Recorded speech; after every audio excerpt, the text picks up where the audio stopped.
"I can cook," Miriam said, and watched the lie leave her mouth like smoke, clean and weightless, carrying her all the way to Montana.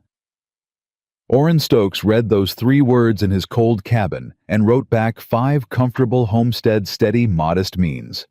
He sealed the envelope before he could change them. 2 people, 2 letters, 2 complete fictions riding toward each other on the same iron rail. She stepped off the train expecting a gentleman. He stood on that platform expecting a cook. Neither got what they ordered, and neither of them, not in their longest, most honest moment, could have predicted what they got instead. The letter had said comfortable. That was the word Miriam Hale kept turning over in her mind as the train groaned into Bozeman Station on the morning of April 14, 1885. Comfortable homestead, modest but well kept, a man of steady means and quiet character. She had read that letter so many times the paper had gone soft at the folds. She'd read it to her sister Eleanor in their shared bedroom on Chestnut Street in Philadelphia. She'd read it to herself by candlelight at 2 in the morning when the doubt came crawling. And every time that word had done its work. Comfortable, like a warm coat against a cold she hadn't yet felt. She stood now, carpetbag in hand, and looked through the window as the platform came into view. It was nothing like she'd imagined. The town was raw, not quaint raw, not charmingly rustic raw, like something unfinished, like a sentence that hadn't reached its period yet. Mud-rutted streets, board front buildings with paint already peeling in the April wind, a water trough, a hound sleeping against a post, 3 men in work coats who looked like they hadn't spoken to a woman in calendar months. Miriam smoothed her traveling dress, gray wool fitted at the waist, with small pearl buttons she'd sewn herself, and told herself this was simply the station. The farm would be different. The farm would be comfortable. She stepped off the train. The wind hit her first. Not a Philadelphia wind, this was something else entirely. Something that came from a place with no walls and no apology. It grabbed at her hat, pulled a strand of dark hair across her face, and didn't stop. She pressed her hat down with one gloved hand and looked around the platform. There were reunions happening. A woman crying into a man's shoulder. 2 brothers shaking hands like they were settling a debt. A child running toward someone with arms already open. Miriam saw none of that for herself. She stood where she was, carpetbag at her feet, and waited. She waited 3 minutes. She knew because she watched the station clock. Then she heard boots on the boards, deliberate, unhurried boots, and she turned. He was not what the letters had suggested. Orrin Stokes was 38 years old, and every one of those years was visible on him. Not in an aged way, in a used way. The way good tools look after years of honest work.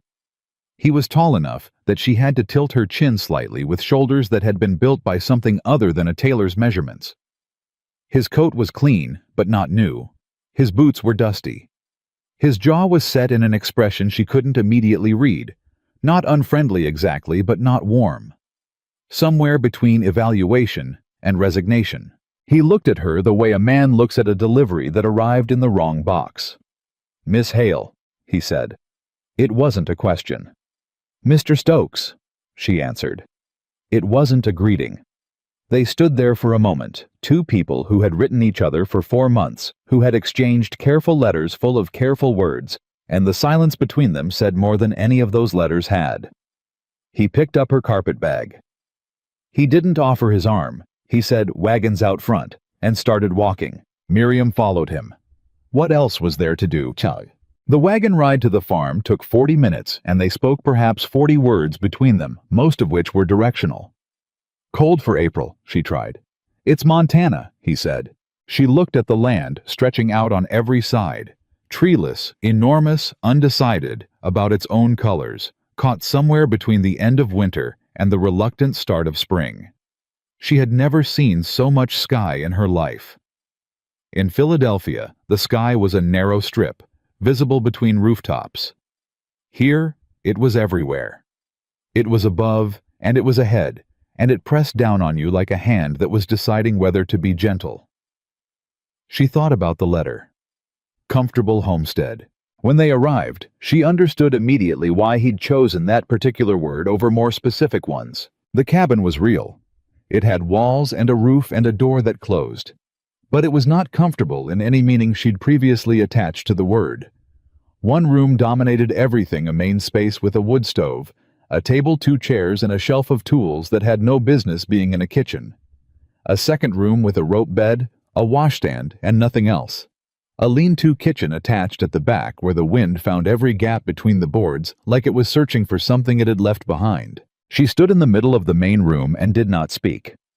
Oren set her bag down. He stood across from her, and she could see him watching her face, not with guilt, but with something that might have been bracing. Like a man waiting for a verdict he expected to go against him. "It's not finished," he said finally. "I can see that. The south room will be done by summer. I've been working it alone." "I see. The letter—" He stopped. Started again. "The broker, Mrs. Hart. She has a way of—" "Elaborating," Miriam said. "Yes." She looked at the wood stove, at the 2 chairs, at the shelf with the harness repair tools sitting next to what appeared to be a single tin coffee pot. She set her hat on the table, smoothed her hair, and turned to face him fully. "Mr. Stokes, when you wrote that you had a comfortable homestead, what precisely did you mean by comfortable?" He looked at her steadily. "I meant it has a roof." "I see." She nodded slowly. "And when I wrote that I could cook, what I meant was that I have watched cooking being done extensively, and I understand the general principles involved." The silence that followed was not a comfortable one. Oren Stokes looked at her for a long moment. Something moved across his face, not anger, not amusement, not despair, but something that contained elements of all three. "Mrs. Hart," he said, "is going to hear from me." "She'll hear from me first," Miriam said. That first evening established certain facts quickly. Miriam attempted biscuits. She had a recipe, a real one, torn from the back page of a women's magazine in Philadelphia and carried in her bag as proof of domestic intention. The recipe said 2 cups flour, 1 spoon lard, pinch salt, enough milk to bind.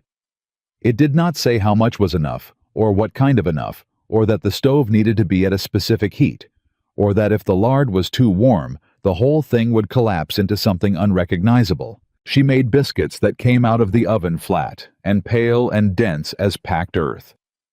She made coffee that was either too thin or on her second attempt thick enough to stand a spoon in. She made scrambled eggs that she burned on one side while the other side remained uncertain. Oren Stokes sat at the table. He ate everything. All of it. Every flat biscuit, every scorched egg, every cup of whatever the coffee had become. He ate without expression, without comment, and without stopping. Miriam watched him from the corner of her eye and felt something she hadn't expected to feel in this moment. Shame. Not at failing she'd known she would fail. Shame at having said she wouldn't, at having written those words so easily. "I can cook," as if they cost nothing, as if he'd never have to find out. When he was done, he pushed back from the table and said, "Thank you for supper." 3 words. Not a lie exactly. It had technically been supper, in that it occurred in the evening and contained food. But not thank you for good supper, or thank you for a fine meal. Just thank you. For the act of trying. She washed the plates. He went outside to do whatever it was that needed doing before dark, and she stood at the washstand in that lean-to kitchen with the wind pushing through the boards and thought, I have made a serious error in judgment. Not about him specifically. About herself. About the particular fantasy she'd constructed in Philadelphia in that shared bedroom on Chestnut Street, where a mail-order marriage to a Montana farmer had seemed like an adventure and not a reckoning. She was 26 years old. She had worked as a seamstress's assistant for 4 years. She could read Latin because her father had believed in educating daughters, and she could do sums faster than most men she'd met, and she could sew anything that needed sewing. But she could not cook. She had never needed to. There had always been someone else in the kitchen first. Her mother, then after her mother died, the neighbor woman who came in twice a week, and then the boarding house on Vine Street where the meals came with the room. She had never learned. And she had never thought it would matter, because she had assumed without examining the assumption that the life she was walking into would have some softness to it. Some structure already in place. It had a roof. She wrung out the cloth hung it, and went to find where he kept the firewood. 3 days passed. 3 days of failed meals and long silences, and the particular exhaustion of two people trying to figure out the rules of a shared space that had previously belonged to only one of them. Orrin Stokes was not cruel. She needed to be fair about that. He was not the kind of man who made remarks designed to wound or who pointed at her failures with pleasure. He didn't snap at her when the coffee was wrong, or sigh loudly when the bread didn't rise. He ate what was put in front of him, completed his work from before sunup to after sundown, and left her to the house with the same wordless trust he might extend to a fence post, assuming it was in place, and would hold until further notice. But he also didn't talk to her. Not in the ways she'd imagined talking might happen between a man and a woman who were building a life together. There was no sitting by the fire in the evening, no questions about her thoughts, no curiosity about who she was beyond what she could functionally provide. He came in, did whatever small indoor tasks needed doing, mending leather, sharpening tools, studying a land survey map. He kept spread on the table and went to bed. She sat across from him in those evenings in the second chair with her sewing or her book, and felt the distance between them like a physical object. On the fourth night, she put down her book and said, "Mr. Stokes." He looked up from his map. "I need you to tell me what you actually need from this arrangement," she said. "Not what Mrs. Hart's letters implied. What you actually need. Because I am trying to determine whether I can provide it, and I cannot determine that if I don't know what it is." He studied her for a moment. Then he folded the map. "I need someone who can manage this house," he said. "Cooking, food preservation, keeping the stores organized so we don't run short in winter. Basic animal care if I'm in the backfield and something goes wrong." "I cannot currently do most of those things," Miriam said. "I know, but I can learn them." He looked at her. "Most women who can't cook already know how to cook. They learned it young. You're 26. I'm aware of my age. I'm not trying to insult you. I'm saying the learning curve isn't—" "Teach me," she said. He stopped. "I mean it," she said. "All of it. Everything this life requires. Teach me the way you'd teach someone who knows nothing, because I know nothing. I know nothing. And I am telling you now directly that I will learn anything you put in front of me, if you put it in front of me honestly and without contempt." He was quiet for long enough that she started to believe he was going to refuse, or dismiss her, or say something about how it was too late for that kind of learning, or that the season didn't allow for it, or any number of polite ways to say "I don't believe you." Instead, he said, "Tomorrow morning, 4:30, I'll show you how to make real biscuits first, because whatever you've been doing isn't it." 4:30, she repeated. "The fire has to be at a specific temperature. It matters." "I understand." He picked up his map again. Then he set it back down. "Miss Hale, why did you say you could cook in the letters?" She didn't look away. "Because Mrs. Hart told me that's what Montana men require, and I wanted to be chosen." He absorbed that. "Why did you say comfortable homestead?" she asked. Something moved across his face. "Because Mrs. Hart told me that's what Philadelphia women require, and I needed someone to come." They looked at each other across that small table in that one-room cabin with the wind pushing at the walls, and something shifted between them. Not warmth, not yet, but recognition. The particular recognition of two people who have just shown each other exactly where the lie was buried, and found to their surprise that the other person already knew. 4:30 in the morning was a different country entirely, dark beyond the windows. Not city dark, which has orange from the street lamps, and movement and the sounds of the world keeping itself awake, but frontier dark. Absolute and total. The kind that made the lamplight feel small and precious. The stove had to be stoked from embers, which required a specific sequence she hadn't known existed. Clear the ash from beneath the grate.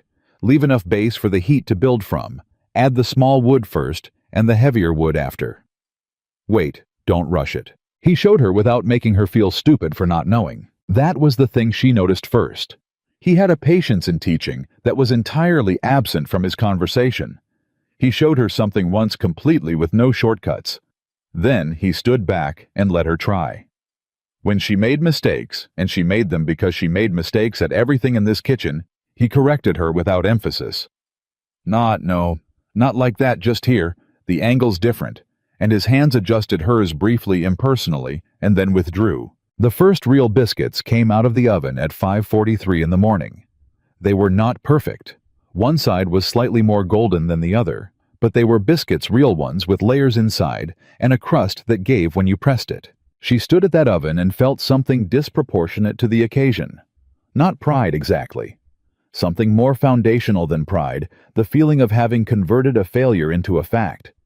Something that had been impossible was now possible. She had made a thing she hadn't known how to make. She put them on the table. He sat down, picked one up, broke it open. Steam came out. He looked at it without speaking, then looked at her. Better, he said. One word. But he meant it. Batan. That became the rhythm of the first weeks. Every morning she was up before the dark lifted. Every morning there was something new, not always cooking. Fire management. Water, where it came from and how to preserve it in cold weather. The root cellar.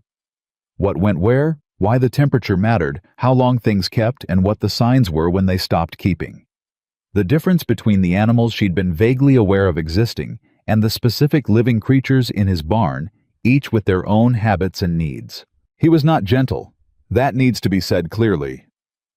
Orrin Stokes had been living alone on this land for 6 years, and 6 years, alone, had stripped away whatever social courtesy he might once have possessed. He didn't soften information. He didn't phrase things to protect feelings.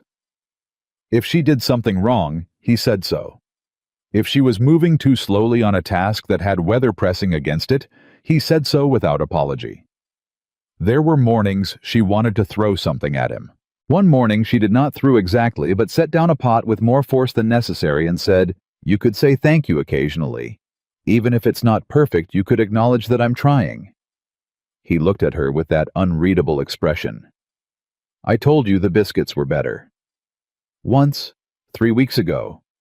I didn't say they got worse since then. That is not the same thing." He was quiet.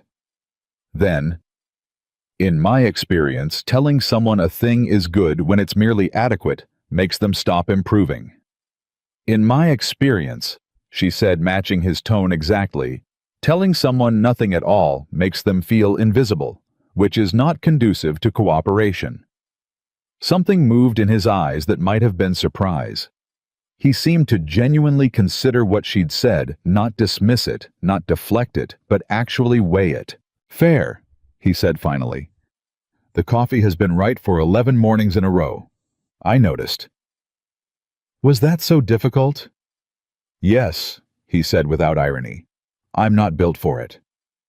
"Then we'll work on it," she said. "The same way you're working on teaching me the stove." He looked at her for a long moment. Then he picked up his coffee cup. 11 mornings, he repeated. 12 counting today. 12, he agreed. 10. Samuel Brody came by on the 3rd week. He was the neighboring farmer. His land ran along the eastern edge of Orrin's property, separated by a creek and a badly mended fence that had been a point of mild contention between them for years. He was 51, weathered as old rope, with a wife named Clara, who had been on this frontier for 20 years, and who Samuel reported had sent him over specifically to see whether the Philadelphia woman had lasted. "Clara said I should come around on the pretext of the fence," Samuel told Orrin, standing in the doorway with his hat in his hands. "But I might as well say what it actually is." "She thought I'd have sent her back," Orrin said. "She gave it 10 days. Miriam was at the stove making the noon meal, a proper bean soup, now one she'd learned from the preserved goods shelf, and 3 iterations of trial. She kept her back to the conversation, but she was listening to every word. "She's still here," Samuel observed with the tone of a man updating his position. "She's still here," Orrin said. "Clara wants to meet her, properly. She can come by any time." She'll bring the recipe for the winter apple preserve. Said if the woman's learning from scratch, she ought to have the good version from the start. There was a pause, and then Oren said something Miriam hadn't expected. She's not learning from scratch. She already knew how to work. She just hadn't worked at this before. Samuel was quiet for a moment. Then, "That's more words on the subject than I've heard from you about anything in 3 years." Oren said nothing. Samuel left 20 minutes later. Miriam served the soup. She put the bowl in front of Oren and sat down across from him, and she didn't mention what she'd heard him say. But she thought about it. She thought about it carefully, the way she thought about a sentence she was trying to understand, not the surface of it, but what it was built on. She already knew how to work, he had noticed. Not the failures, the effort under the failures. She picked up her spoon. "The soup needs more salt," she said. "It's fine as it is." "It needs more salt." Miriam. It was the first time he had used her given name. He seemed to realize it at the same moment she did. "The soup is fine." She looked at him. He was looking back at her, and there was something different in the way he was looking, something that had crept in without announcement. She added the salt anyway. He didn't argue. 6 weeks in, she found the letters. Not hers. The ones she'd written and sent, the ones she'd forgotten he would still have. They were in a box on the high shelf, along with the correspondence from Mrs. Hart and a few other papers she hadn't looked at.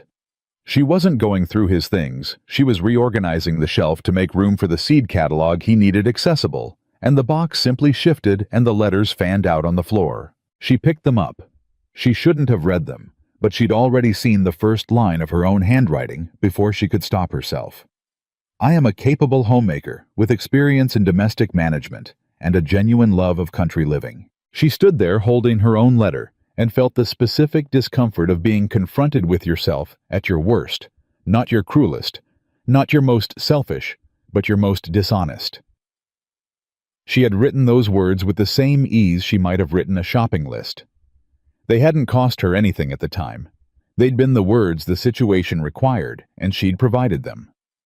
She put the letter back in the box. She put the box on the shelf. She stood in that cabin, which still had a dirt floor in the lean-to, and boards that let in weather, and a rope bed that creaked every time either of them turned over in the night, and she made herself a private accounting. 6 weeks ago, could not make biscuits, could not manage a fire, could not tell the difference between a cow that was fine and a cow that was not fine, could not preserve a vegetable or salt, a pork cut, or calculate how much grain needed to last from October to March. Now could do most of those things. Not perfectly, but actually. She was not who she'd said she was in that letter. But she was becoming something the letter hadn't mentioned, something more particular and more difficult and more real than capable homemaker with experience in domestic management. She was becoming someone who could do the things that needed doing. Not because she'd always been able to, but because she'd decided she would be. That was different. That was something she hadn't expected to find in Montana on a dirt floor in a half-finished cabin with a man who talked to her like a colleague and ate 11 consecutive imperfect breakfasts without complaint. She went back to organizing the shelf. When Oren came in at dusk, she had the seed catalog positioned where he could reach it, and the bean supply inventoried and written on a paper she tucked into the cover, and the whole shelf reorganized by season and frequency of use. He stood and looked at it for a long moment. "I've been looking for the winter wheat record for 2 months, he said. Second shelf, left side behind the soil amendment notes. He found it. He opened it. He turned to look at her. "How did you know that's what it was?" "I read everything on the shelf while I was reorganizing it," she said. "You have an interesting record-keeping system. Inconsistent, but thorough." "I know where things are." "You know where some things are," she corrected. "I can fix the system if you want. It would take a Saturday afternoon." He held the winter wheat record and looked at her in a way she was beginning to recognize the look that meant she had surprised him again. He collected surprises from her the way a man collects evidence, carefully building a case he hadn't decided on yet. "Saturday," he said. "After the back fence." "After the back fence," she agreed. She turned back to her sewing. He sat down at the table with his record. The lamp was between them, and the wind was at the walls. And outside, the Montana dark came down absolute and total, the way it did every night out here, with no orange from any street lamp and no sound except the land settling into itself. It was not comfortable. Not in any way she'd understood that word when she'd left Philadelphia. But she realized, sitting in the second chair with her needle moving through wool, not miserable. Not the way she'd been on day one. Something had changed in the arithmetic of this life, and she wasn't entirely sure when it had happened. She only knew that it had, and that Orrin Stokes, for all his silences and sharp corrections and emotional economy, had eaten 38 consecutive meals she'd made, every single one, without leaving, without complaining to the extent he might have, without once suggesting that the arrangement had been a mistake. That was not nothing. Out here she was beginning to understand that might be everything. The Saturday after the back fence came and went, and Miriam reorganized that shelf the way she'd promised, and Orrin stood watching her for 20 minutes without saying a word, which she had learned was his version of being impressed. But it was the Monday after that Saturday that something changed. Not dramatically. Not with a speech or a confrontation or any moment she could have pointed to later and said there that was the turning point. It changed the way most real things change, quietly, incrementally, in a way that only becomes visible when you stop and look back at where you started. She burned the salt pork. Not scorched, actually burned. Black on the outside, wrong, all the way through, smoke rolling up from the pan in a way that left no question about what had happened. She'd been distracted. She'd been reading the soil amendment notes she'd found while organizing because something in them had nagged at her, a number that didn't add up, a notation about the eastern field that seemed to contradict what Orrin had said about the yield last season, and she'd let the fire get ahead of her. She stood over that pan and felt the particular humiliation of a mistake you could smell. She heard the door. Orrin came in from the yard, stopped, looked at the smoke, looked at the pan, looked at her. She waited for him to say something. She was prepared for it, had the response ready, something dignified and unapologetic, because she refused to crumble over salt pork in front of a man who'd never once said well done without being pushed. He walked to the stove. He looked in the pan. "Eastern field again," he said. She blinked. "What?" "You get that look when you're thinking about the eastern field numbers. I've seen it 3 times now." She stared at him. "You noticed I have a look." "You have several looks. That one means you're calculating something you think is wrong." He moved the pan off the heat without comment. "What's wrong with the numbers?" And that was how, standing over a ruined piece of salt pork with smoke still hanging in the air, Miriam Hale had the first real conversation of her marriage. She told him what she'd found. The notation in the soil records from 1882, the yield figures that didn't match the amended acreage, the gap that suggested either a recording error or a loss he hadn't accounted for in the following year's planning. Orrin listened to every word. He didn't interrupt, which surprised her. He didn't dismiss it, which surprised her more. When she finished, he was quiet for a moment. Then he said, "I wrote those notes the week after my brother died. I may have gotten the acreage wrong." She hadn't known about a brother. "I'm sorry," she said. "It was 3 years ago." He said it the way he said most things, factually, without invitation for further discussion. But she heard the weight under the fact, the way you hear a floorboard before you see it something solid and old, bearing pressure. "Do you want me to cross-reference the records?" she said. "Find where the error started." He looked at her. "You'd do that." "I already started," she said. "I just need the full land survey from the county office." "I have a copy," he said. "In the box with your letters." She kept her expression level. "I'll need that." "I'll get it," he said. And then, without transition, without any acknowledgement that this was in any way remarkable, "I'll make the noon meal. You find the survey." She handed him the pan. He looked at the burned pork, looked at her, and said, "I'll start over." "Good idea," she said. She went to find the survey. And somehow, in the exchange of a ruined pan and a dead brother's misrecorded acreage, they had become something neither of them had a word for yet. It was not romance. It was not comfort. It was something more durable than either of those. It was usefulness. The particular bond that forms between two people who discover they are each in possession of something the other one needs. Clara Brody came on a Wednesday in the second month, and she was nothing like Miriam expected. She had expected she couldn't say exactly why a weathered woman who would look at her with gentle sympathy. Someone who would pat her hand and tell her it gets easier the way women in difficult circumstances consoled each other across every class and era.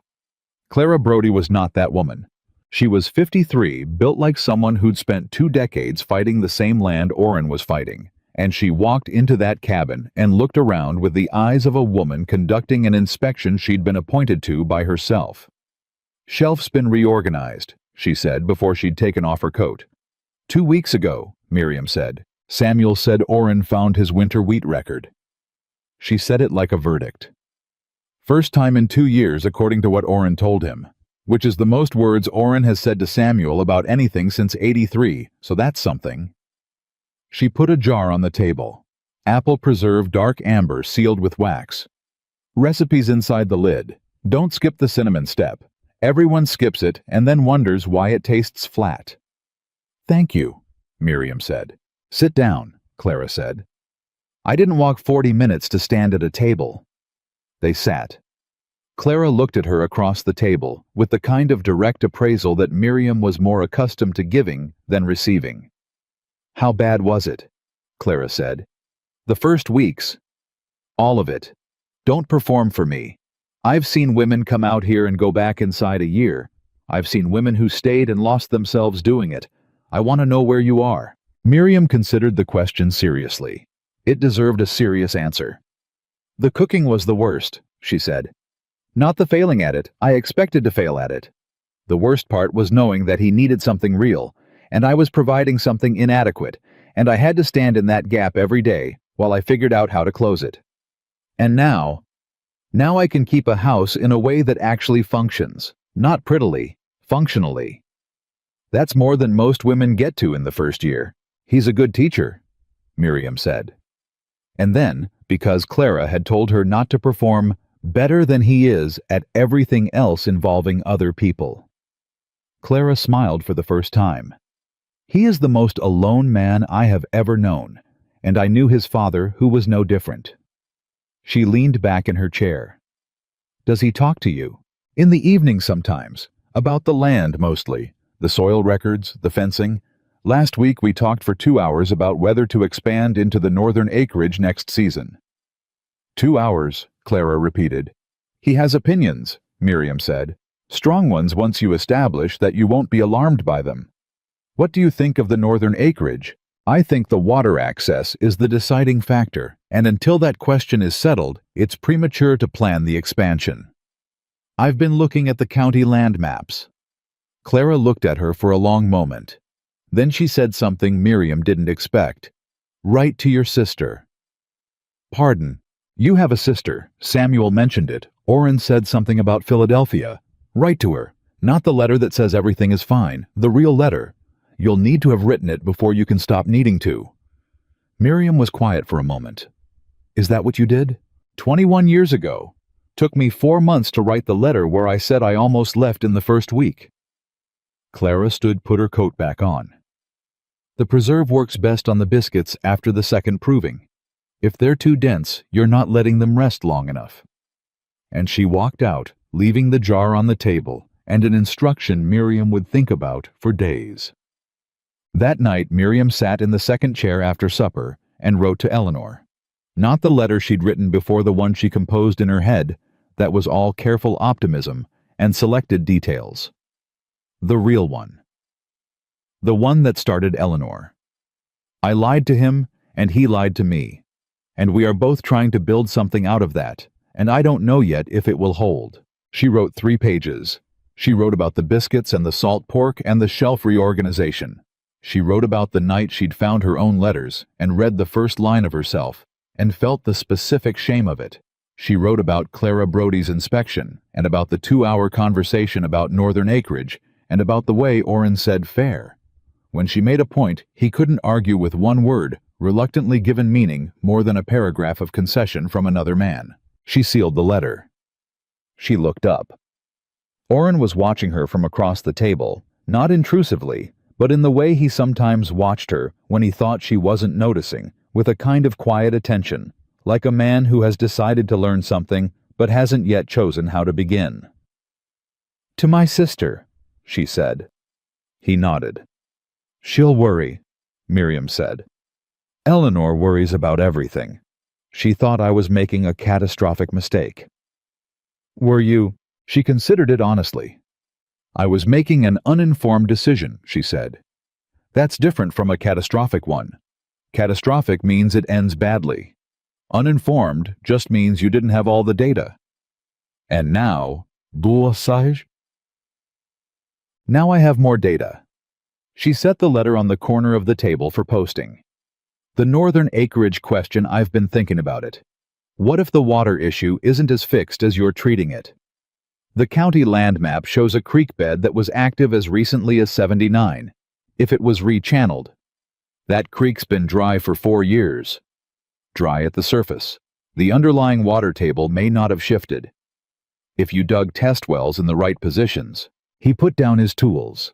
He looked at her with that look, the evidence-collecting look. "Where did you learn about water tables?" "The soil amendment notes from 1880 mention it. Your predecessor on this land was experimenting with it." She pulled the copied notes she'd made from the shelf. Page 11. "He never finished the project, but the logic holds." He took the notes. He read. She watched him read, watched the particular stillness that came over him when he was genuinely engaged with something, the way his hands went quiet while his eyes moved. "This would change the calculation entirely," he said. "Yes. If the table is where he estimated, the northern acreage becomes viable without additional water infrastructure. But you'd need to test first. Dig 2 wells, maybe 3, before committing to the expansion." He looked up from the notes. He looked at her, and this time the evidence-collecting look had shifted into something that didn't have a clear name, something that fell somewhere between respect and the beginning of a question he hadn't yet formed. "You've been planning this," he said. "I've been thinking about it," she said. "I didn't want to say it until I could say it with support." "For how long?" "Since the 2nd week." He absorbed that. "You've been here 8 weeks." "Yes." He was quiet for a moment. Then, "You said you were a seamstress's assistant." "I was." "In Philadelphia." "Yes." "And you read 1880 agricultural notes and identified a water table thesis and applied it to a specific land problem in Montana." "The logic isn't specific to Montana," she said. "Water tables behave consistently, and I read everything. I've always read everything. There was never anyone to tell me to stop." He set down the notes carefully, the way you set down something that has turned out to be more valuable than its appearance suggested. "My brother," he said slowly, "used to say I needed someone who could think alongside me. Not for me, alongside." She didn't say anything. She let the sentence sit. "He meant a different kind of someone," Oren said. "He meant a friend," Miriam said. "Yes." "Well," she said after a moment, "I'm here." He looked at her. Something moved through his face, complicated, not simple, not a single emotion, but several at once layered the way weather layers when a real storm is building. He picked up the notes again. "I'll need to look at the county map with this." "I made a copy," she said.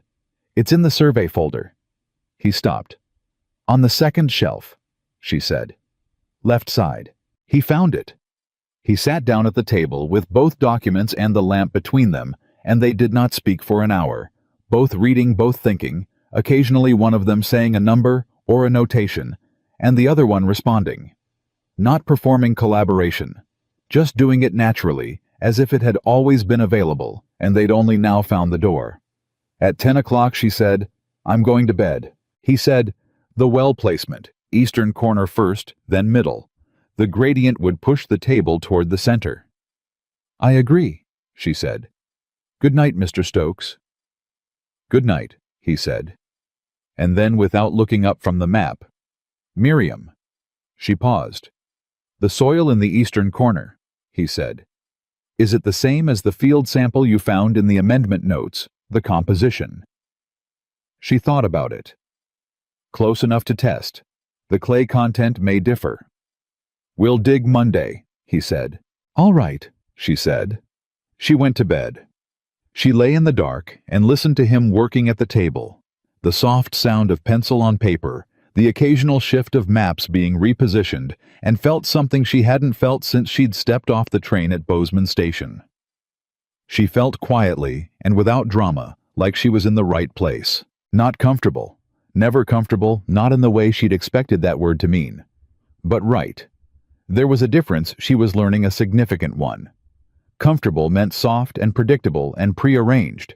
Right meant you were where the work was, and you were equipped to do it, and the person beside you, however silent, however angular, however maddening in his particular economies of warmth, was building the same thing you were building. That was not nothing. Out here, she was beginning to understand, that was most of everything. The first real test came in the 3rd month. Not the winter storm that came later, and it came bigger than anything she could have prepared for. This test was smaller and more personal, which made it in some ways harder. Orrin got sick. Not gravely sick of fever, a chest complaint. The kind of illness that takes a man who is never ill and brings him completely to ground. He came in from the fields on a Thursday at noon, which was the first sign because Orrin Stokes did not come in from the fields at noon unless something was wrong. He sat down at the table, and she looked at his face and knew before he said anything. I'm fine, he said. You are not fine, she said. I'll be right by tomorrow. You won't. She put her hand against his forehead without asking permission. He was burning. You're going to bed. The east fence. Will still be broken tomorrow, she said. Fences wait. Go. He looked at her with an expression that was not quite resistance and not quite gratitude, but something between the two, the expression of a man who has been alone long enough that being told to rest feels like a foreign instruction in a language he technically speaks, but doesn't use. I don't, he started. I know, she said. Go anyway. He went. She managed the farm alone for 3 days. She had never understood not fully what Orrin's day actually consisted of. She'd known the outline of it, had seen him leave and return, had absorbed that the work was constant without fully calculating its weight. Now she felt the weight herself. Up before 4. Animals first feeding, checking the specific daily assessment of each one that she'd learned to do by watching him. Water. Firewood, which had to be split and carried, and she was not yet strong enough to do it efficiently, but she was strong enough to do it. The fence could wait. Everything that could wait waited. Everything that couldn't, didn't. She made meals she could leave covered for him to eat when he woke. She checked his fever, morning and evening. She slept 4 hours each night, and was not sure she'd have slept more, even given the option, because her mind kept running the inventory of what tomorrow required. On the 2nd day, Samuel Brody appeared. He'd seen no smoke from the chimney in the wrong direction, and come to check. He's sick, Miriam said from the doorway. Bad? Fever. Chest. He'll be right, but not today. Samuel looked at her hands specifically, which she knew were red from cold water and split wood. You been managing alone? Yes. Want me to? No, she said. I have it. But if you want to look at that east fence tomorrow while I'm with the animals, I won't say no. Samuel looked at her for a moment with an expression that reminded her of what Clara had said, the most alone man I have ever known. He was recalibrating something. She could see it happen. Clara sent bread, he said, handing over a wrapped loaf. Tell her thank you, Miriam said. Tell her the apple preserve worked exactly the way she said. He nodded. He looked at her hands again. You're doing all right, Miss Hale.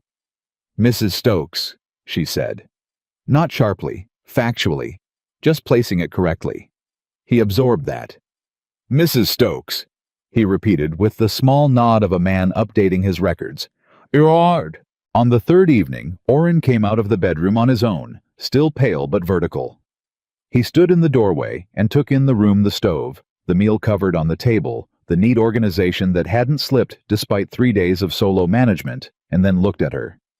"The animals," he said. "Fed and checked. The brown cow's been favoring her left foreleg. I've been watching it. It's not worse than it was. The water. Hauled this morning. Enough for 2 days. The firewood. Low but sufficient. I couldn't split the larger rounds. You'll need to do those when you're right." He was quiet. He came fully into the room and sat down at the table and looked at the covered meal, and she served it without fuss, the way he'd served everything to her in those first weeks, functionally without ceremony. He ate.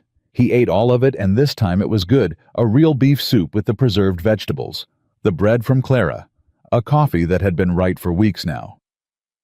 "Miriam," he said when he put down the spoon. She looked up. He seemed to be searching for something. Not the word she got the sense he had the word, or at least the shape of it. He was searching for whether to use it, whether to open that particular door. "You didn't have to," he said. "I know. Most women." "I'm not most women," she said.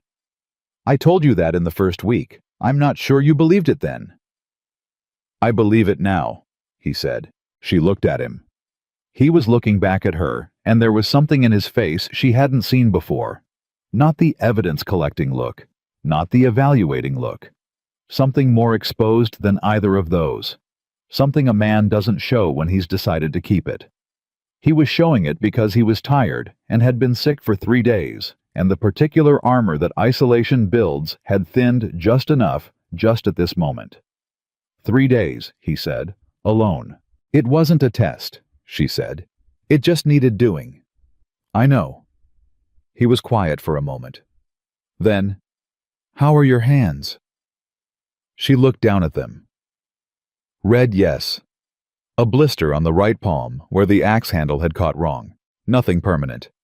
"They'll be fine," she said. He reached across this table slowly, without drama, without announcement, and took her right hand in both of his.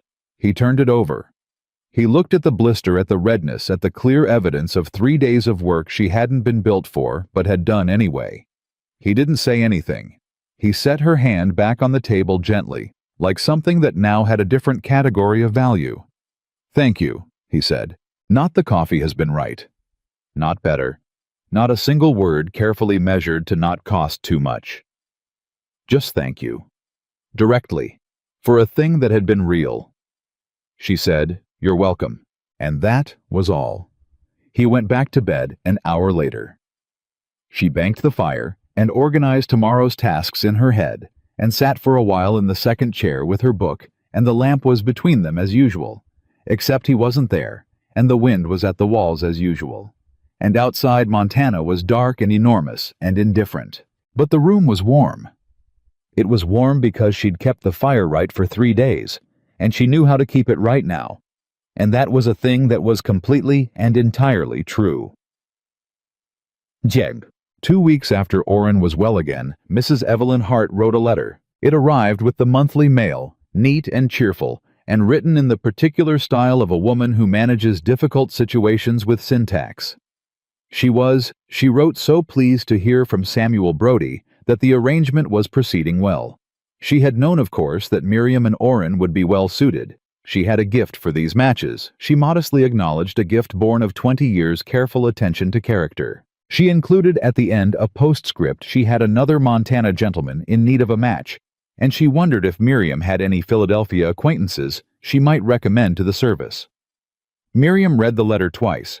She put it on the table where Orrin would see it when he came in. He read it standing up still in his coat. She watched his face while he read. She saw the point at which he reached the postscript. "She's extraordinary," he said flatly. "Isn't she? 20 years careful attention to character," he repeated. "That's what it says." He looked up.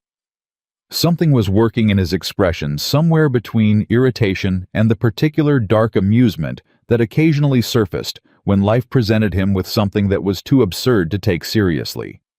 She matched 2 people who both lied to her and is crediting herself for the outcome. "She's not wrong that it's proceeding," Miriam said. He set the letter down. "No," he said. "She's not." Their eyes met across the table, and for a moment, just a moment, something almost like laughter crossed his face.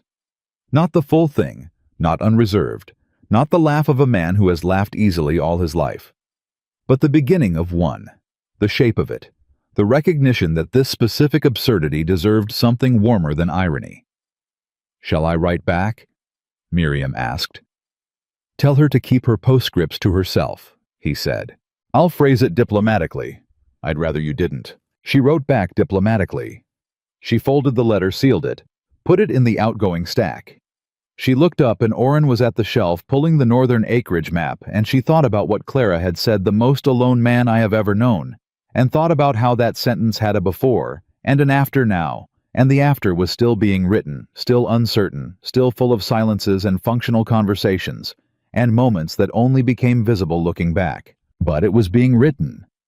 She was in it as a character who had not been there at the start of the story, and was now somehow essential to how it continued. Outside, the spring was turning.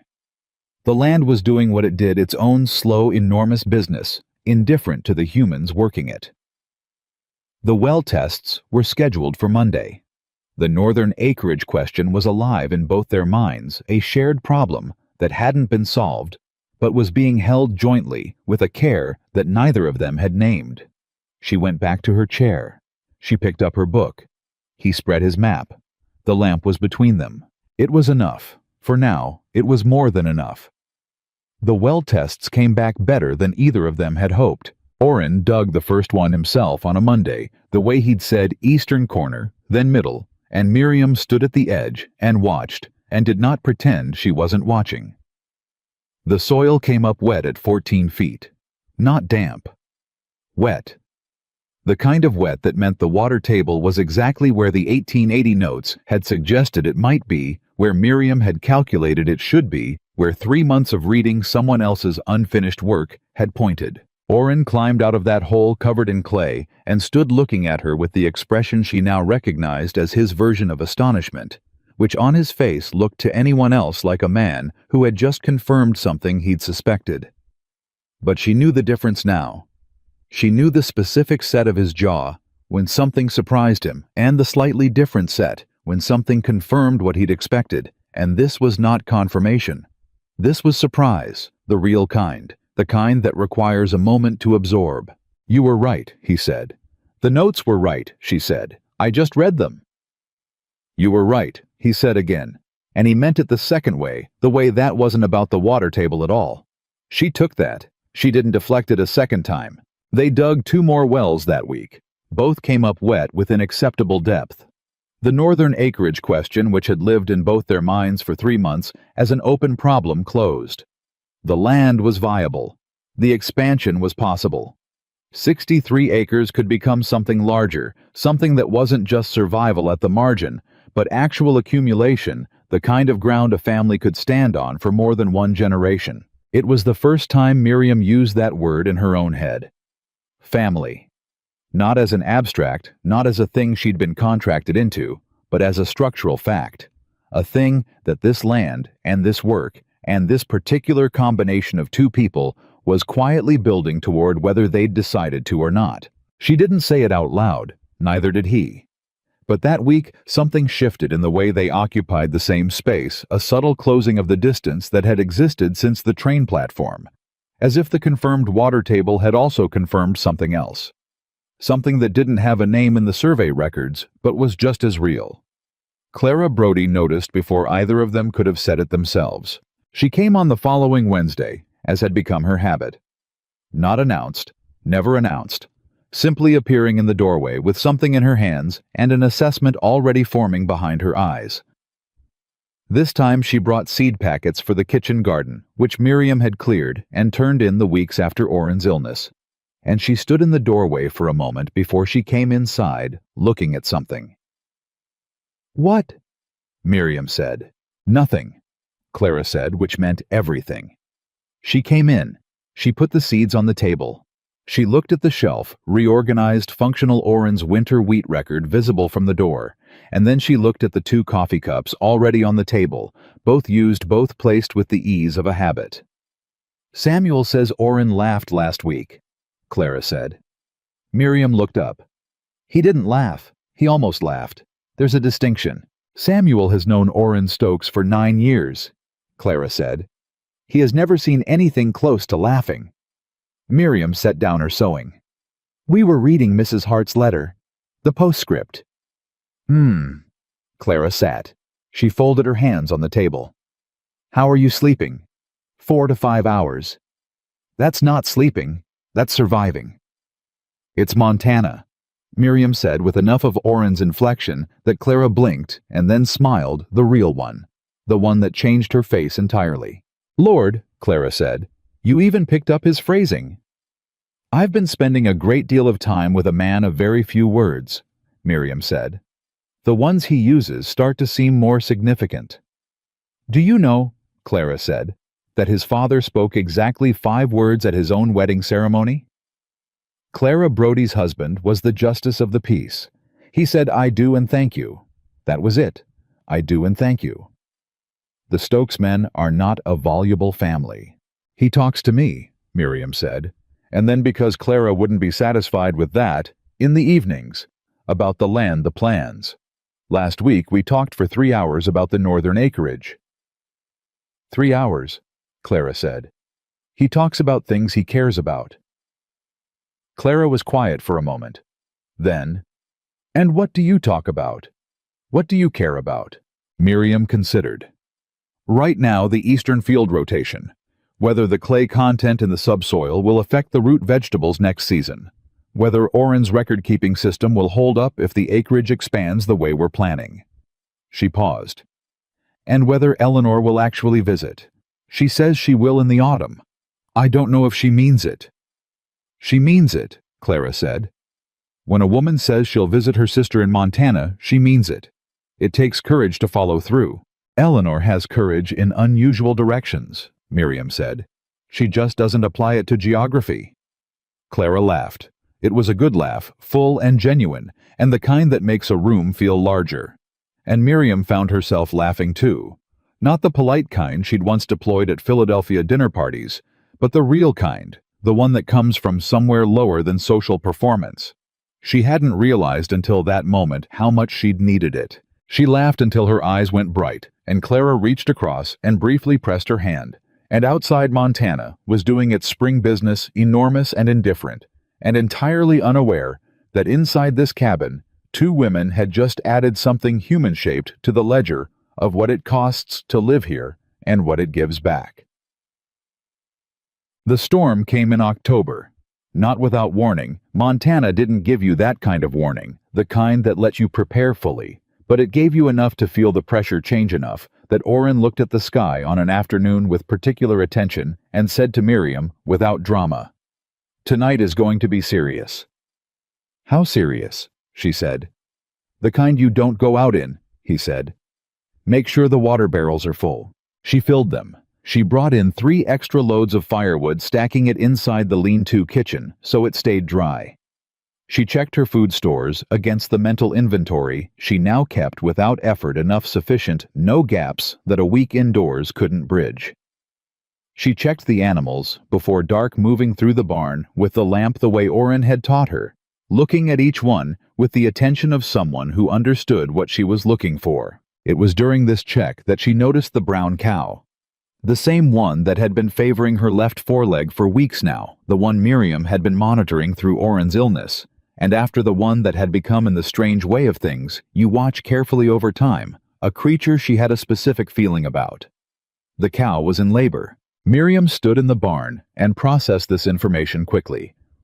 Orrin was in the back field, checking the fence before the storm hit. The cow was early, 2 weeks early, possibly more. The labor was not progressing easily. She could see that without needing to be told. She went back to the cabin at a run. He was coming in from the other direction at the same moment she almost collided with him in the dark. "The brown cow," she said. "She's in labor. It's not going right." His expression didn't shift dramatically, but she saw his whole body change, the particular focus that came over him when a problem was immediate and serious and had a cost attached to failure. "How far along?" he said. "I don't know.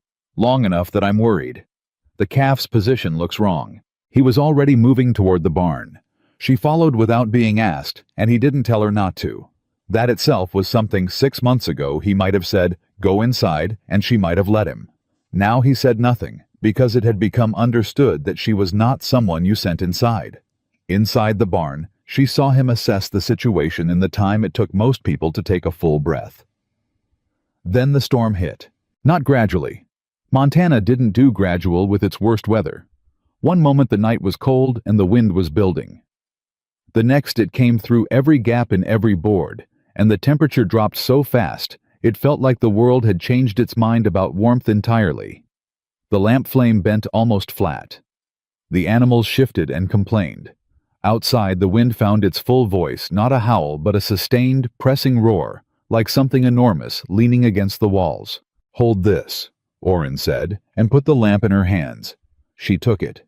She positioned herself where the light would reach where he needed it, not where she was comfortable, where it was useful, and she held it. What followed was 45 minutes she would carry for the rest of her life. Not because of the cold, though the cold was real, the kind that finds the gaps in your coat and settles into your hands and face with a patience that's almost personal. Not because of the fear, though she was afraid not for herself, but for the cow, for the calf, for Oren, working in the insufficient light, trying to correct something that nature had gotten wrong. She would carry it because of what she discovered about herself during those 45 minutes. She did not drop the lamp. This sounds simple. It was not simple. Her arms ached from holding it at the right angle. Her hands went past cold into something beyond sensation. She stopped feeling them at some point, and she registered that fact and held the lamp anyway. She held it because he needed the light. Not in a heroic way, not with any inner speech about sacrifice or duty. Just, he needs the light needs a hand, the hand is mine, so. Oren worked. She watched him work. Watched him with the particular attention she'd developed over 6 months of learning things she hadn't known, the attention that doesn't flinch and doesn't look away because information is being offered and you don't waste it. He knew what he was doing. She'd seen him handle difficult animals before, always with the same quality. A kind of patient force, never frantic, never uncertain in the particular way that animals sense and respond to badly. But this was harder than anything she'd seen, and the cold was making everything harder, and the storm was pressing in from every direction. At the 30-minute mark, he said without turning, "You can set it down. There's a hook on the beam." "The angle's better from here," she said. He didn't argue. At 40 minutes, she felt her right hand cramp, a sudden seizing the muscles, deciding they'd had enough conversation about this. She transferred the lamp to her left hand without pause. Oren didn't notice. That was fine. He didn't need to notice. He needed the light. At 43 minutes, the calf came. Not dramatically, the moment itself was quieter than the 43 minutes preceding it. The way the moment of completion is always quieter than the effort that produced it. But it was alive. She knew it the moment she heard it, the sound of something that has just arrived in the world and is announcing the fact, small and furious and real. Oren stood. He turned. He looked at her. She was still holding the lamp. Her hands were shaking. She could see them shaking, though she couldn't feel the shaking because she couldn't feel the hands. Her face was cold enough that her cheeks had gone past discomfort. She was aware that she looked nothing like a Philadelphia seamstress's assistant who had arrived in Montana 5 months ago in a gray wool dress with pearl buttons. She looked like someone who had been standing in a frozen barn for 43 minutes holding a lamp she refused to drop. Oren looked at her, and something happened in his face that she had never seen before. Not the evidence-collecting look. Not the assessing look. Not even the almost laugh from the Mrs. Hart letter. Something raw and without category. The look of a man who has just seen something he was not prepared to see. Something that has rearranged a calculation he'd been running for a long time. He crossed the barn in 3 strides. He put his hands over hers, both of them, the cold lamp hand and the cramped right hand, and he held them. Not as a gesture, as a fact. The way you put your hands over something you're trying to bring back. "Your hands," he said. "They'll be fine," she said. "The calf is fine." He kept holding her hands. His were warm, warm from work, warm from the animal's heat, warm with the specific warmth of someone who has been fighting something physical and won. "Miriam." "I heard it," she said. "It's loud for something that small." He made a sound. Not quite a laugh, but closer than the Mrs. Hart moment, closer than anything she'd heard from him. A short, exhaled thing that was more feeling than sound, that meant something he wasn't going to say in the way she would have said it. He was still holding her hands. She let him. She was cold, and her arms ached, and she was exhausted in a way that went below the physical, and she let him hold her hands in that barn with the storm against the walls, and the new calf finding its legs in the straw, and the lamp still burning between them. "You held it the whole time," he said. "You needed the light." "Most people would have—" "I'm not most people," she said. "You said you believe that now." "I do," he said. "Not the evaluating version. The settled one, the one that doesn't need evidence anymore because the case is closed." They stood like that for another moment. Then she said practically because she was Miriam, and she was cold, and the cow needed checking. "We should make sure she's all right." He didn't let go of her hands immediately. He held them another second, deliberate, aware, and then he did. He turned to check the cow. She rubbed her hands together and picked up the lamp and followed. They came inside an hour later. The storm was fully on by then, a real one, the kind Oren had meant when he said the kind you don't go out in. The cabin held. The fire she'd banked was good, and she built it back up while he brought extra wood from the lean-to, and she made coffee right the way it had been, right for months now, and they sat at the table with the storm against every wall. He sat across from her, and she saw it before he said it, the something he was carrying. Not regret, not sadness. Something more like a man finally putting down a weight he'd been too proud to acknowledge was heavy. 6 years, he said. She waited. Alone here, 6 years. He turned his coffee cup in his hands. I told myself it was management, that one person was cleaner, easier, fewer variables. He paused. My brother said it was fear. We argued about it. That was the last real argument we had before he died. She was careful. She didn't move toward it too fast. What did you say? I said he was wrong. He looked at his coffee. He wasn't wrong. The storm pressed against the cabin. The fire was good and the room was warm, and outside the Montana dark was absolute. And inside, 2 people sat across from each other having a conversation that had been building since a train platform in April, and had needed a frozen barn and a difficult birth and 43 minutes of lamplight to finally become possible. Why a mail-order arrangement? She asked. If being alone suited you. Because it didn't suit the land, he said. A single man's holdings don't grow the same way. The bank knows it. The neighbors know it. The county assessor knows it. He stopped. Then, and because James, my brother, asked me to, before he died. He said I'd spend the rest of my life talking to soil records if I didn't. He was not wrong about that either, Miriam said. Something crossed his face. Grief and amusement in the same instant. The specific combination that grief sometimes produces when someone who loved the person you lost would have understood the joke. No, he said. He wasn't. She set down her cup. Mr. Stokes. Oren. The name directly which she used rarely, which therefore meant something. Why did you write that the homestead was comfortable? He was quiet for a moment. Because I'd been working this land alone for 6 years, and I knew what it was, and I thought if I said what it actually was, no one would come. And you needed someone to come. I needed someone to come. He looked at her steadily. Not someone to manage. I thought that's what I needed. Cooking, preservation, the house. But that's not... He stopped. Say it, she said. He looked at his hands, then at her. I needed someone who could be in the same room with me, without it being a performance. Someone who'd tell me when my numbers were wrong.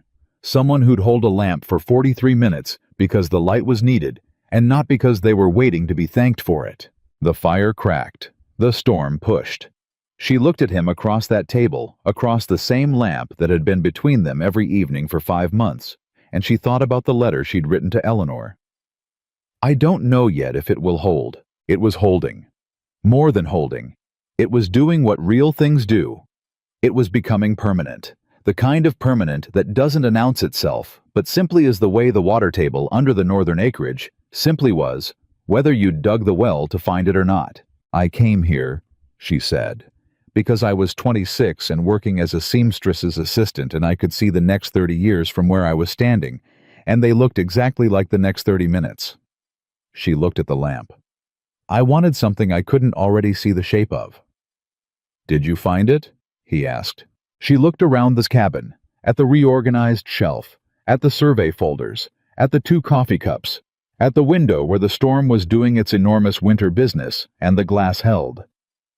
I found something better than what I was looking for, she said. He was quiet. Then, with the particular economy of a man who does not spend words carelessly, so did I. The storm lasted 3 days. They did not go outside except to check the animals twice daily together, in the manner of people who have long since stopped negotiating who goes and who stays. They ate well.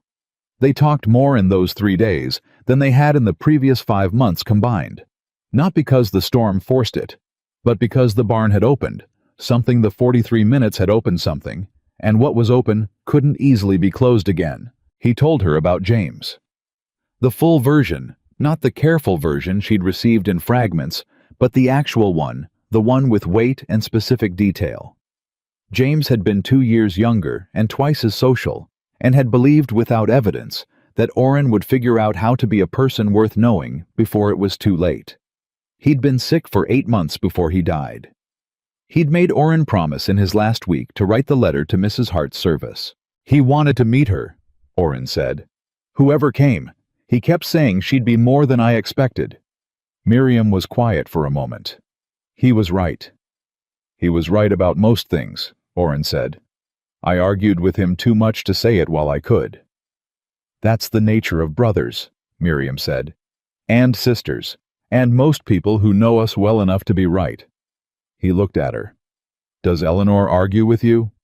Constantly. She thought Montana was an act of desperation.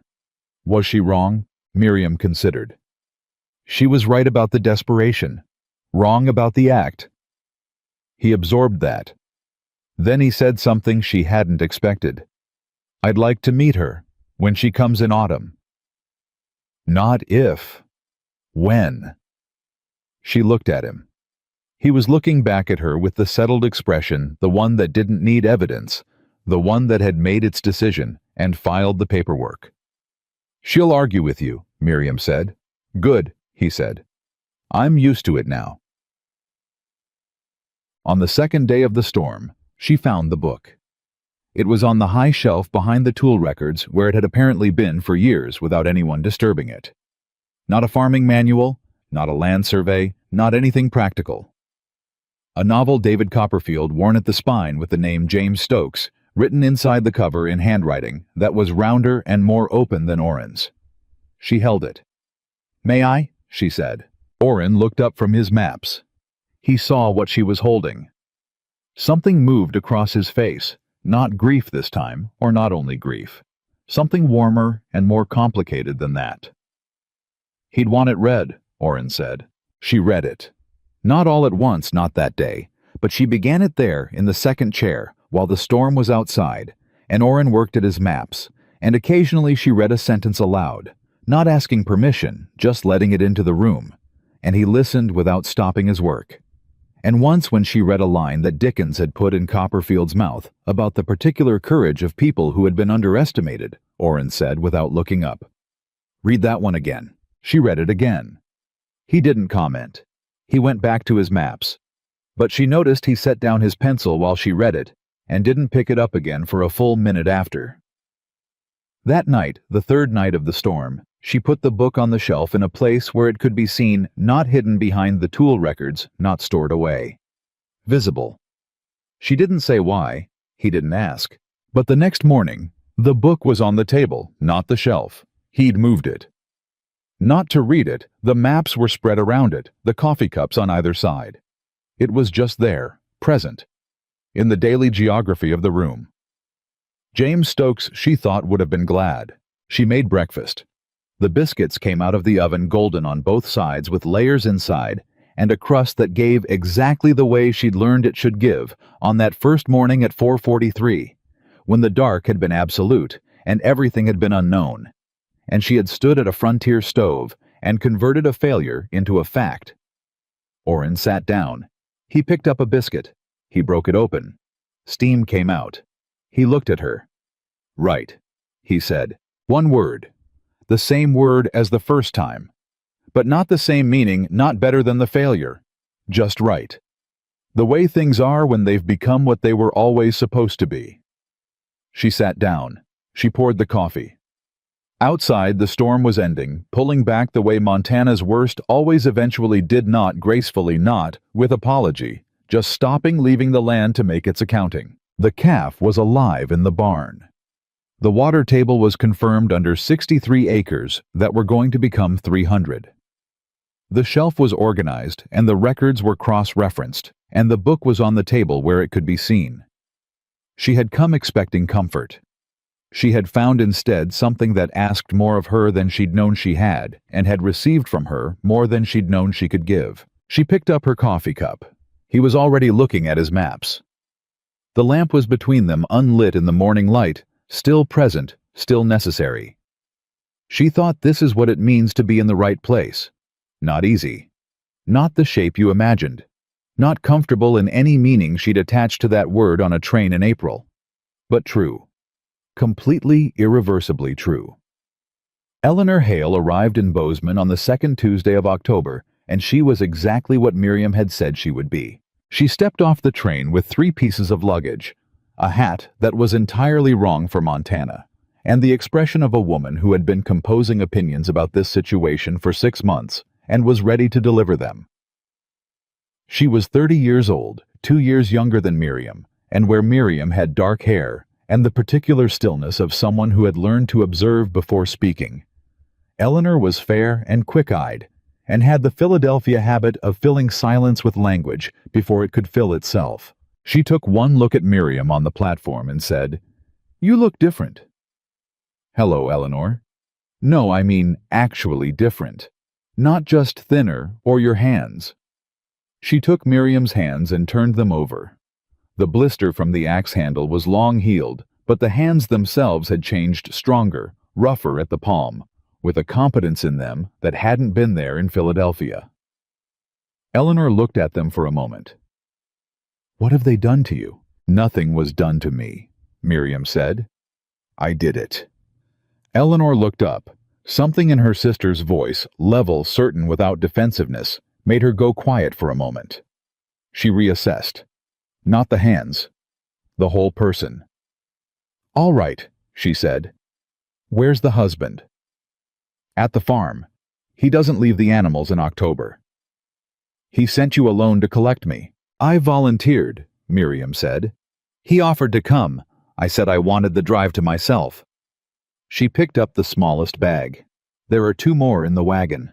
Eleanor stood on the platform and watched her sister carry a bag to the wagon with the easy competence of someone who carries things regularly and has stopped thinking about it, and she felt something she hadn't expected to feel, the particular adjustment of a person who has been worrying about someone and is now confronted with evidence that their worry was aimed at the wrong target. On the drive out, Eleanor talked the way she always talked, continuously with enthusiasm, covering 6 months of Philadelphia news in 40 minutes of Montana road. Miriam drove and listened, and asked the right questions, and laughed in the right places, and Eleanor kept pausing to look at her sideways, adding to the reassessment. "Clara Brody," Miriam said at one point, because they'd passed the eastern boundary of the Brody land. "You'll meet her. She's been more useful to me than anyone except Oren." "More useful how?" "She taught me the apple preserve, and she told me to write you the real letter." Eleanor was quiet. "That was the letter in August, the one about the salt pork." "Yes." "That was a real letter." "Yes." Eleanor looked at the land, enormous, undecorated, doing its October business in the gray and gold of the season. "I've been worried about you since April," she said. "I know. I thought he'd be unkind, or that the life would be too hard, or that you'd have written your way into something that couldn't hold you." "He's not unkind," Miriam said. The life is hard, and I wrote my way into something I didn't expect." She paused. "Better than what I expected." Eleanor looked at her for a long moment. "You're happy." It wasn't quite the right word, and Miriam turned it over. "I'm right," she said finally. "It's different from happy. Happy is what you feel at a party. Right is what you feel when you're where the work is, and you have what it takes to do it." That sounds like something he would say. Miriam smiled. It might be. Orrin was at the table when they came in. He stood not with the social fluency of a Philadelphia drawing room, but with the specific deliberateness of a man who knows the gesture is required and performs it with intention rather than habit. He looked at Eleanor the way he looked at everything new, steadily, without performance taking information. "Miss Hale," he said. "Mr. Stokes," Eleanor said, and Miriam could hear her sister calibrating, taking in the size of him. The weathered quality, the particular economy of his expression, and updating the image she'd built from 6 months of letters. "Thank you for coming," he said. "Miriam wanted you to see it." "She said you offered to come to the station." "I did." "She said she wanted the drive." "She said that too." Eleanor looked between them at this small exchange, which was not small at all at the ease of it, at the way they occupied the room together without effort.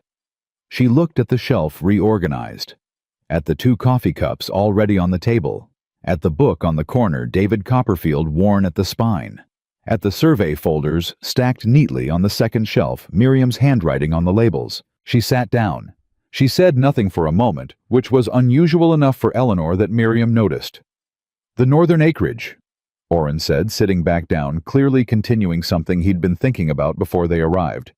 "I've been looking at the fence line. If we move the boundary markers to the creek bed, we gain 12 feet on the eastern side." "That changes the survey filing," Miriam said.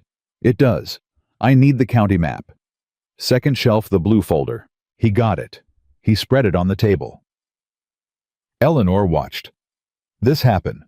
Watched her sister reach across without looking and point to the exact notation on the map that was relevant, watched Orrin nod and mark it without surprise, as if this had been happening every evening for months. Because it had. "Am I invisible?" Eleanor said. "No," Miriam said. "Do you want coffee?" "I want to know when you became a land surveyor." "I'm not a surveyor. I read the records." She found a water table that changed the northern field calculation, Orrin said without looking up from the map. "In soil amendment notes from 1880. "The notes from Orrin's predecessor," Miriam said. "The man was meticulous. Nobody read them." "I read them," Orrin said. "You read the first 12 pages," Miriam said. "I read all 47. He looked up at that. Something in his expression, not argument, not quite amusement. The look that meant she'd said something accurate that he had no defense against. 47, he said. Page 31 had the water table thesis. You stopped at page 12. I had a fence to build. You always have a fence to build. Eleanor looked at this exchange, at the rhythm of it, the specific texture of 2 people who know each other's weaknesses well enough to use them without cruelty, and put down her coffee cup very carefully. "All right," she said. "I was wrong about this." "About which part?" Miriam said. "All of it." Eleanor looked at her sister. "I thought you'd traded one kind of small life for another, a different smallness." And Eleanor looked around the room again. At everything that had been built, not constructed, built the way things are built, when 2 people work at the same problem from opposite ends and meet in the middle. "This is not small," she said. Orrin, without looking up from the map, said, "No, it isn't." Eleanor stayed 2 weeks. By the end of the first week, she was helping with the kitchen garden preservation, not gracefully, not without complaint, but with the same stubbornness that ran through the Hale women like a seam of iron through rock. She burned her first batch of apple preserve. She said things about Montana weather that were probably accurate, but not useful. She argued with Orrin twice once about the fence line boundary, and once about whether Dickens or Twain was the superior American literary voice, which was not strictly a farming matter, but became one when Orrin made a point about vernacular authenticity that Eleanor had no good answer to. She told Miriam privately on the morning of her 4th day, "He's smarter than he looks." "He's exactly as smart as he looks," Miriam said. "You just weren't looking at the right things. He has opinions about Dickens. He has opinions about most things. He keeps them behind the fence line, so to speak. You have to get past the fence." "How did you get past the fence?" Miriam was quiet for a moment. "I found his soil amendment notes," she said. Metaphorically, Eleanor understood. "You found the thing he cared about that no one else had bothered to read." "Page 31, Miriam said. Eleanor looked at her. "You love him." Miriam didn't look away. "Yes." "Does he know?" "We don't. It's not the kind of thing that gets said with us. It's the kind of thing that gets done." "That sounds miserable." "It's not," Miriam said, and she meant it in a way that Eleanor could see. She meant it not defensively, not explaining herself, but with the settled certainty of someone who has found the shape of their life and knows it fits. Eleanor left on the 3rd Tuesday of October, and she stood on the Bozeman platform with her luggage around her and her Montana wrong hat on her head, and she hugged Miriam in the way sisters hug, when they've stopped pretending to each other. "Write me the real letters," Eleanor said. "I always do now." "And him." She looked over Miriam's shoulder. Orrin was standing at the wagon with the particular stillness that meant he was giving them space without removing himself. "Tell him James was right."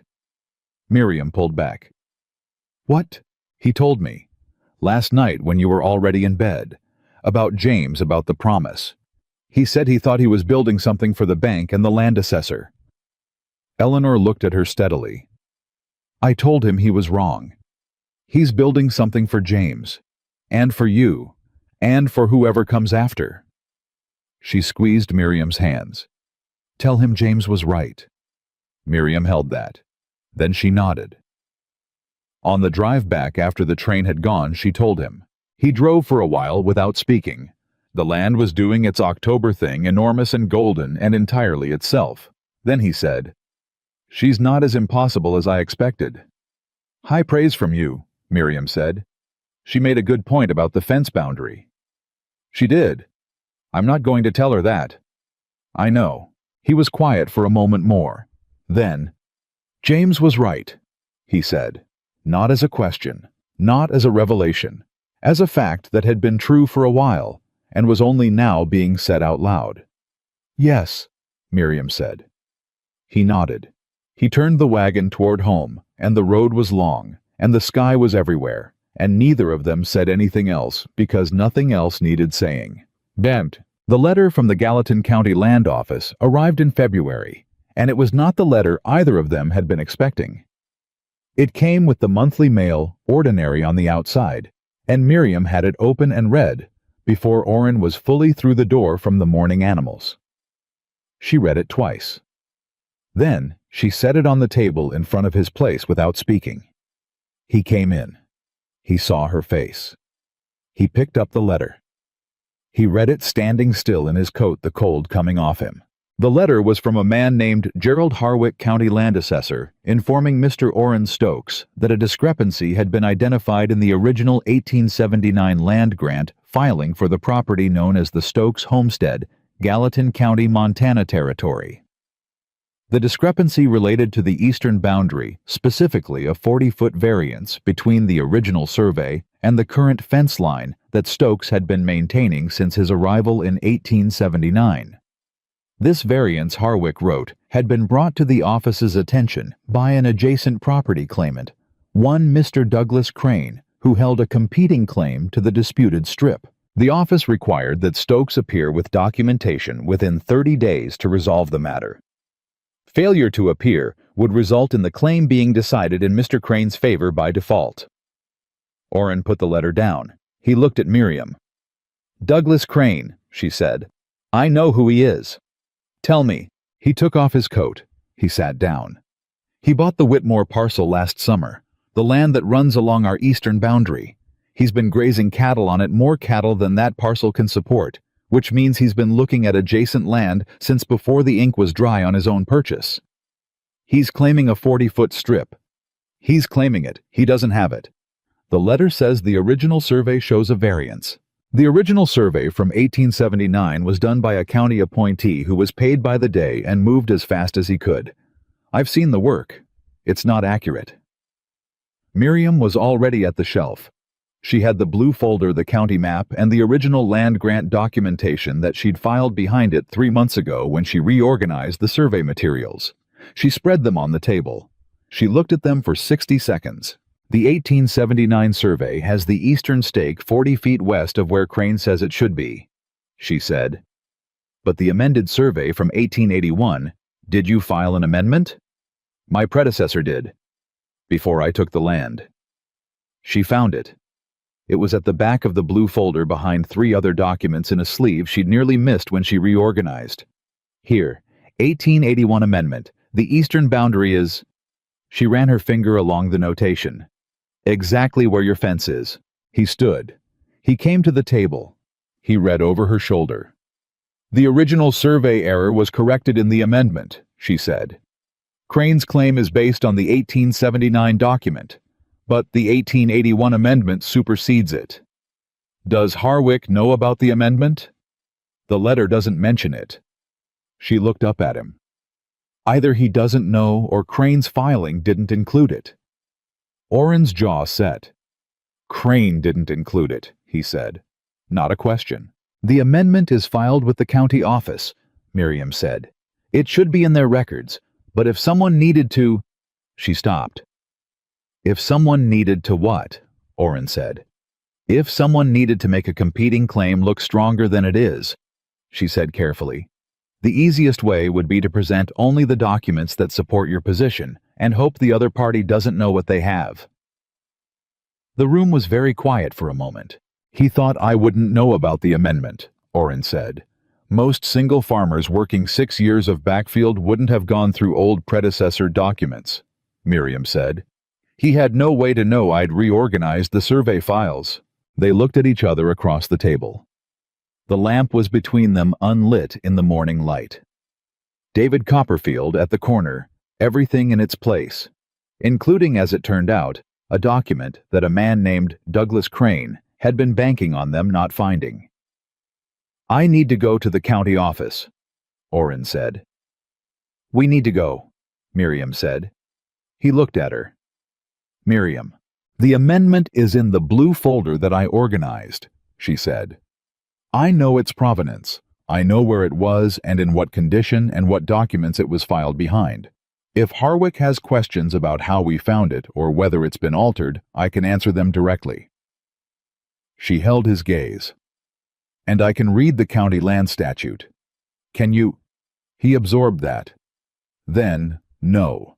I've been reading it since October, she said. I found it in your predecessor's papers. He was more thorough than you knew. Orrin looked at her for a long moment, with the settled expression, the case is closed expression. Then he said, When can you be ready? I'm ready now. The road to Bozeman is 2 hours.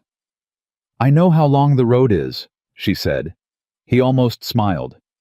Get your coat.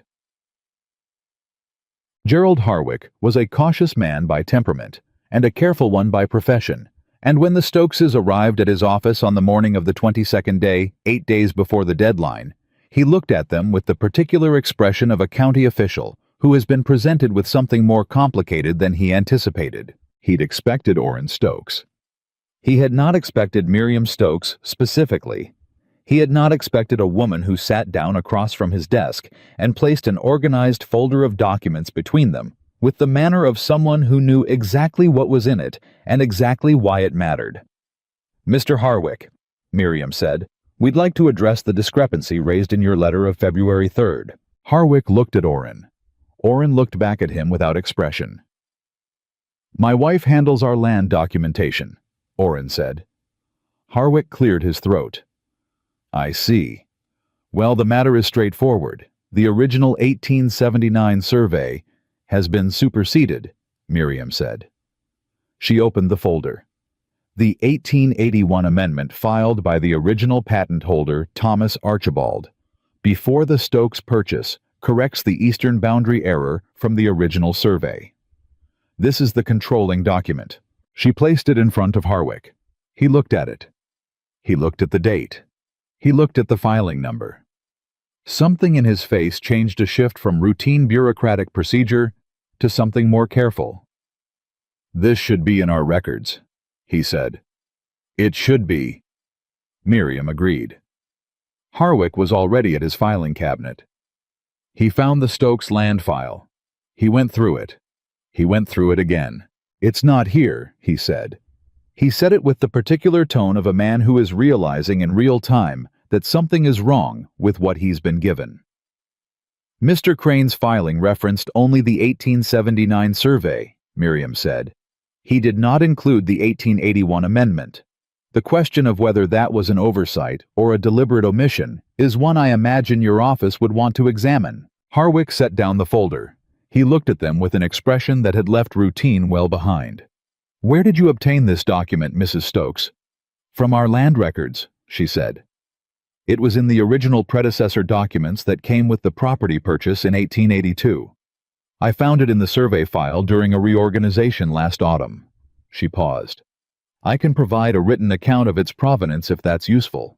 Harwick looked at her for a long moment. He was recalibrating. She could see it happening, the same recalibration she'd watched Clara do, that Samuel had done, that Eleanor had done. The update from farmer's wife to something more specific than that. "I'll need to verify this with our senior office," he said. "But if the 1881 amendment is valid, it's filed under the county recording number on the cover page," Miriam said. "Verification should be straightforward." He looked at the number. He wrote it down. He looked at them both. "Mr. Crane's claim appears to have been filed without complete documentation," he said in the careful language of a man who will not say the full thing out loud until he has to. "It does appear that way," Miriam said in the equally careful language of a woman who is going to let him get there himself. "I'll need 2 weeks to process this fully," Harwick said. "We have 8 days remaining before your deadline," Miriam said. "I'll expedite." He stood. He shook Orrin's hand. He looked at Miriam and clearly wanted to shake hers too, but was uncertain whether that was done. She extended her hand. He shook it. They walked out. On the street outside the county office, Orrin stopped walking. She stopped beside him. 8 days, he said. He'll expedite. If Crane fights it, the amendment is valid. It's filed and numbered and provable. Crane can fight it if he wants. He'd be fighting a document he knew existed and chose not to include. Orrin was quiet. Then, "You knew the statute." "October to February is 4 months, she said. "I had time." "I didn't know you were reading the land statute." "You didn't ask." He turned to look at her, fully the way he looked at something he needed to understand completely. "When did you start?" "When I reorganized the survey files and found the amendment," she said. "I thought if we were going to expand to 300 acres, we should know exactly what legal ground we were standing on." She paused. "As it turns out, that was useful for a different reason." He looked at her for a long moment. The Bozeman Street was around them, the mud and the board fronts and the water trough that had looked so raw when she'd arrived 18 months ago and now simply looked like the town it was. She'd learned to see it that way. She'd learned to see a lot of things differently. 40 feet, he said. 40 feet. He thought I wouldn't know. He thought you were alone out here, she said. He didn't account for the reorganization. Something moved across Orrin's face, the complicated something, the layered one. Then he said, "The Dickens." She blinked. "What?" "Eleanor's argument. About Dickens. About characters who survive by knowing more than people expect them to." He looked at her with an expression she'd never seen on him before. Not the evidence-collecting look, not the settled look, but something that had the quality of wonder in it, controlled and quiet, but there. "You're doing that," "I'm doing what needs doing," she said. "You've been doing that since April," he said. "Since the first morning. Since the biscuits." He stopped. Then, with the particular courage of a man who does not say things lightly, "I don't know what this would be without you." The street was around them. February cold was at their faces. 2 hours of road behind them and 2 hours ahead. 63 acres that had survived a false claim because a woman from Philadelphia had read 47 pages of soil amendment notes and then read a land statute and then reorganized a folder and found a document that a dishonest man had hoped would stay lost. She looked at her husband, this angular, economical, unexpectedly specific man who had written Comfortable Homestead because he'd been afraid no one would come, who had taught her to make biscuits at 4:30 in the morning without making her feel stupid for not knowing who had held her hands in a frozen barn and said thank you in the way he said most things he meant directly once without decoration. "You'd manage," she said. "You always have." "Managing isn't the same thing," he said. "No," she agreed. "It isn't." He looked at her a moment longer. Then he offered her his arm. Not as a social performance, as a fact. She took it. They walked back to the wagon. The letter from Harwick arrived on the 28th day, 6 days after their visit, 2 days before the deadline. It was clean and official, and utterly decisive. The 1881 amendment was verified valid by county recording number. The eastern boundary of the Stokes property was confirmed at the fence line as currently maintained. The claim filed by Douglas Crane was denied in full. The matter was closed. Miriam read it at the table. She set it down. She looked at the lamp unlit in the morning, at the blue survey folder on the second shelf, at the coffee cups at David Copperfield in its visible corner. Orrin came in from the morning animals. He saw her face. He looked at the letter. He read it standing still in his coat, the same way he'd read the first letter. But this time when he put it down, he looked at her with the expression that was done collecting evidence because the case had been decided, and the verdict was what he'd believed it would be. "Done," he said. "Done," she said. He poured his own coffee, a thing he'd started doing somewhere in the past year, without ceremony, just naturally, in the way the small habits of shared life accumulate without announcement. He sat down. "The northern acreage," he said. "Next spring," she said. "The water table will support it." "It will." "Clara's husband said there's good timber on the north side, for the second house." She looked up. "Second house." He turned his coffee cup in his hands. "We'll need more room," he said. "Eventually." He did not say why. She did not ask him to. She knew why in the way she knew most things about him now, not because he said them, but because they were being built slowly out of the materials available. "The south room was finished last autumn," she said. "Yes. You said you'd been working it alone." "I finished it in November. You didn't ask." She hadn't asked because she hadn't needed to. It was one of those things that had been happening in the margins in the early mornings before she was up in the hours she was reading the land statute and he was working in the back. She'd heard the hammering. She'd noted it. She hadn't examined it. "May I see it?" she said. He stood. He led her to the south room. He opened the door that had always been closed. The room was finished. Not elaborately. Orrin Stokes did not do things elaborately but completely. A real floor, not dirt. A window on the southern wall. 2 small beds, built from the same timber as the cabin, solid and level and square. A shelf built into the wall at the right height for books. She stood in the doorway and looked at the shelf. "For books," she said. "For James's books," he said. "And whatever else accumulates." She didn't turn around. She stood looking at that shelf, at the deliberate specific intention behind it, at the kind of planning that only comes from a man who has been thinking about the future in a particular way. A way that requires room for more than 2 people, and she felt something move in her chest that was not a small feeling. "Orrin," she said. James was right. A pause. Then quietly, with the full weight of what it cost a man like him to say it. "Yes," he said. He was. She turned. He was in the doorway, and she was in the finished room, and between them was the length of everything that had been built: the biscuits and the water table, and the lamp, and the storm, and the barn, and the amendment, and the street in Bozeman, and the wagon road, and the lamp, always between them in the evening, always present, always necessary. She crossed the room. She took his face in both hands, her changed hands, her Montana hands, and she kissed him. Not for the first time.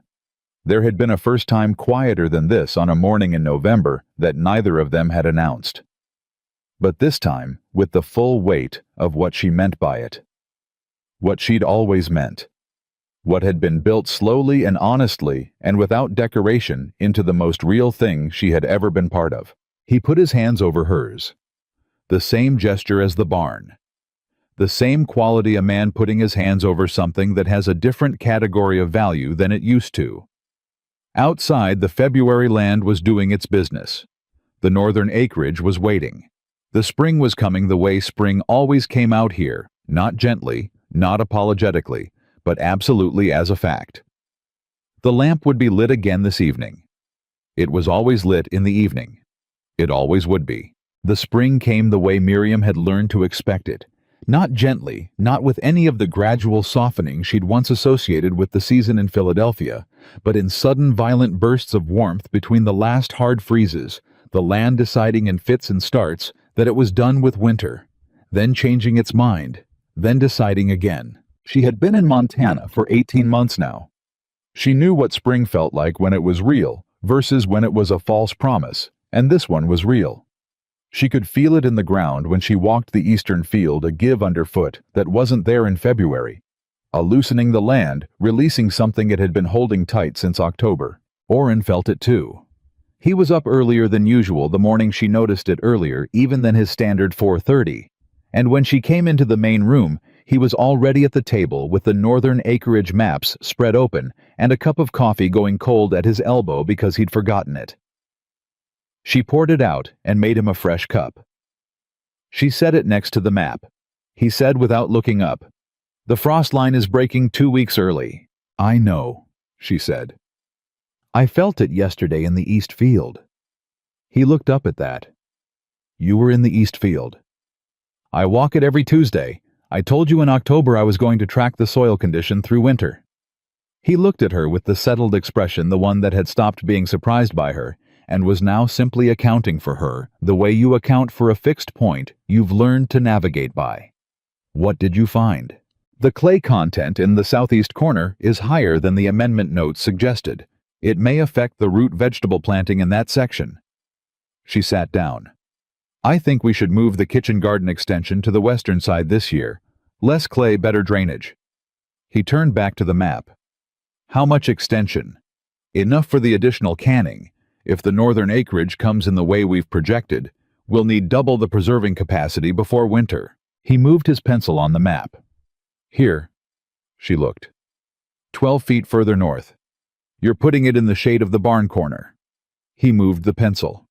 "Here." "Yes." He marked it. He picked up his coffee, the fresh one, without noticing the exchange. She noticed. It had become so natural, the particular domestic language of two people who know each other's habits well enough to maintain them without discussion, that neither of them marked it anymore. That was the thing about the 18 months. You couldn't see it happening while it was happening. You could only look back and find that the distance between the train platform and the kitchen garden conversation was so large that the beginning of it had become in some essential way a different story about a different person. She was not different. She needed to be precise about that. She was more completely herself, that was the better way to say it. The self that had always been capable of reading 47 pages of soil amendment notes and identifying a water table thesis had simply been given a context in which that capability was necessary rather than decorative. The self that could hold a lamp for 43 minutes in a frozen barn because the light was needed had simply needed a barn. Orrin was the same, more completely himself. He had read 11 books in the past year. Not farming manuals books. She'd started it carefully, the way you start something with a man who has spent 6 years alone and built walls accordingly. She'd simply left David Copperfield on the table, in the place where he could reach it without making a decision about it. He'd read it in 2 weeks in the evenings without saying he was reading it. Then he'd looked at her one morning and said, "Is there another one?" There was another one. She'd had Eleanor send a box from Philadelphia, and it had arrived in January, and Orrin had gone through 4 of the 12 volumes before spring thaw, without ever framing it as a thing he was doing, simply picking one up, reading, setting it down, picking up the next. He didn't discuss them the way Eleanor would have, with enthusiasm and analysis and running commentary. He discussed them the way he discussed the soil record, specifically when something was relevant, when something connected to something else. One evening he'd said without preamble in the middle of a conversation about the northern acreage fence line, "The thing Dickens understood about land is that people fight for it the way they fight for family, because it is family." He'd gone back to the fence line. She'd filed that sentence in the same place she filed the water table thesis and the 43 minutes, and thank you, said directly about something real. The accumulation of Orrin Stokes assembled over 18 months was one of the most interesting collections she had ever studied. She loved him. She had told Eleanor that in October, and it had become no less true in the months since, only more specific, the way things become more specific when you have more information. She loved his particular silences and the things they contained. She loved that he had finished the south room without telling her and built the shelf for books. She loved that he ate 11 consecutive imperfect breakfasts in the first weeks without complaint. Not out of kindness, she now understood, but out of the specific respect of a man who watches someone working and will not interrupt the work by pointing at its failures. She had not said it directly to him, not in words. He had not said it to her in words either. They said it the way they said most things that mattered in the daily grammar of the life they'd built, in the placement of a coffee cup, and the reading of a map together, and the walk to the East Field every Tuesday, and the lamp always lit between them in the evening. Samuel Brody came by on a Tuesday in late April with his hat in his hands and an expression that Miriam had learned to read over 18 months of neighboring. It was the expression that meant something had happened that required careful handling. "Douglas Crane," he said in the doorway. Orrin, at the table with his planting schedule, looked up. "What now?" "He's been telling people in town that the amendment was forged," Samuel said, "saying you manufactured the document after he filed his claim." The room went quiet. Miriam set down the jar she'd been labeling. "He's saying we forged an 1881 county-filed document.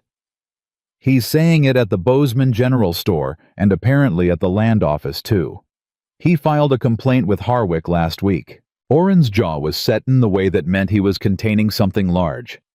"Harwick verified the document. Crane says Harwick was negligent. He's appealing to the territorial court." Miriam looked at Orrin. He looked at her. The same look they'd exchanged in Harwick's office, the calculation happening in both of them simultaneously, the specific competence of two people who have learned to think alongside each other. "The county recording number," Miriam said. "Yes," Orrin said. "It's a filed document. It has a chain of custody. If Crane claims forgery, the territorial court will examine the physical document, the recording ledger, the ink, the paper." "He knows that," Samuel said. "He's not stupid, but he also knows that a legal challenge takes months, and during those months your expansion plans are stopped while the claim is pending." Miriam absorbed that. "He's not trying to win," she said slowly. "He's trying to slow us down." "He filed his cattle claim on the northern parcel last month," Samuel said. "If your expansion is delayed through summer and into fall." "He establishes use," Orrin said.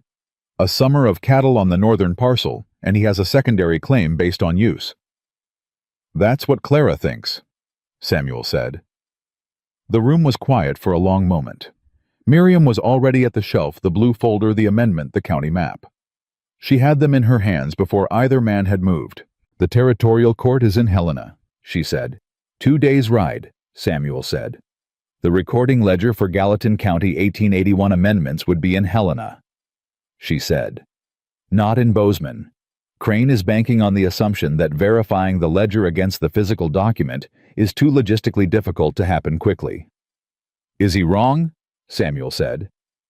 He hasn't met Miriam, Orrin said.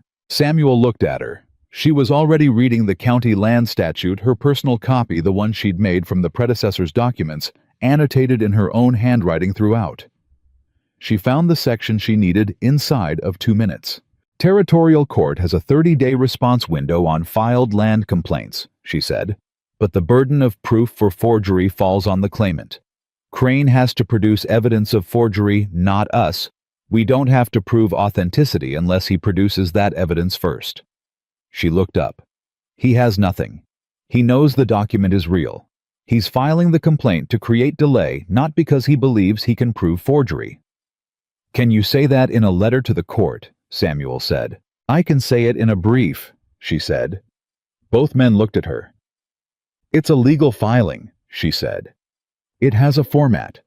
The format is documented in the territorial court statutes. She set down the statute. I'll need 3 days.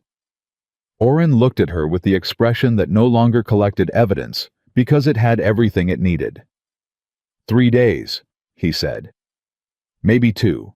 It took 2 days and 1 night. She wrote at the table after supper while Orrin did the evening animal check and then sat across from her with his books, the lamp between them, reading Bleak House, which was, she had noted, Dickens's novel about a legal case, and which Orrin had selected from the box without comment, and which she chose not to remark on, because some things were better appreciated than pointed at. She wrote the brief in the plain language of someone who had read the statute and understood what the court needed to see the chain of custody of the 1881 amendment. The county recording number and its verification by Harwick, the legal standard for forgery claims under territorial law, and the specific procedural argument that Crane's complaint failed to meet that standard and should be dismissed without requiring a full hearing. She wrote clearly. She wrote specifically. She wrote without decoration because the thing spoke for itself if you presented it correctly. At 11 o'clock on the second night, she set down her pen. Orrin looked up from Bleak House. Done, she said. He set down the book. He held out his hand. She gave him the brief. He read it, all of it, every page, in the same focused silence he brought to the soil amendment notes, and the land maps and everything else that mattered. When he finished, he looked at her. This is going to work, he said. Yes, she said. How do you know? Because I'm right, she said. And I've read the statute and he hasn't, and the court will see that. He held the brief. Then he said, My father would not have known what to do with you. Would James? Something moved across his face. Grief and warmth, the combination she knew. James would have been insufferable about it, he said. He would have said he knew all along.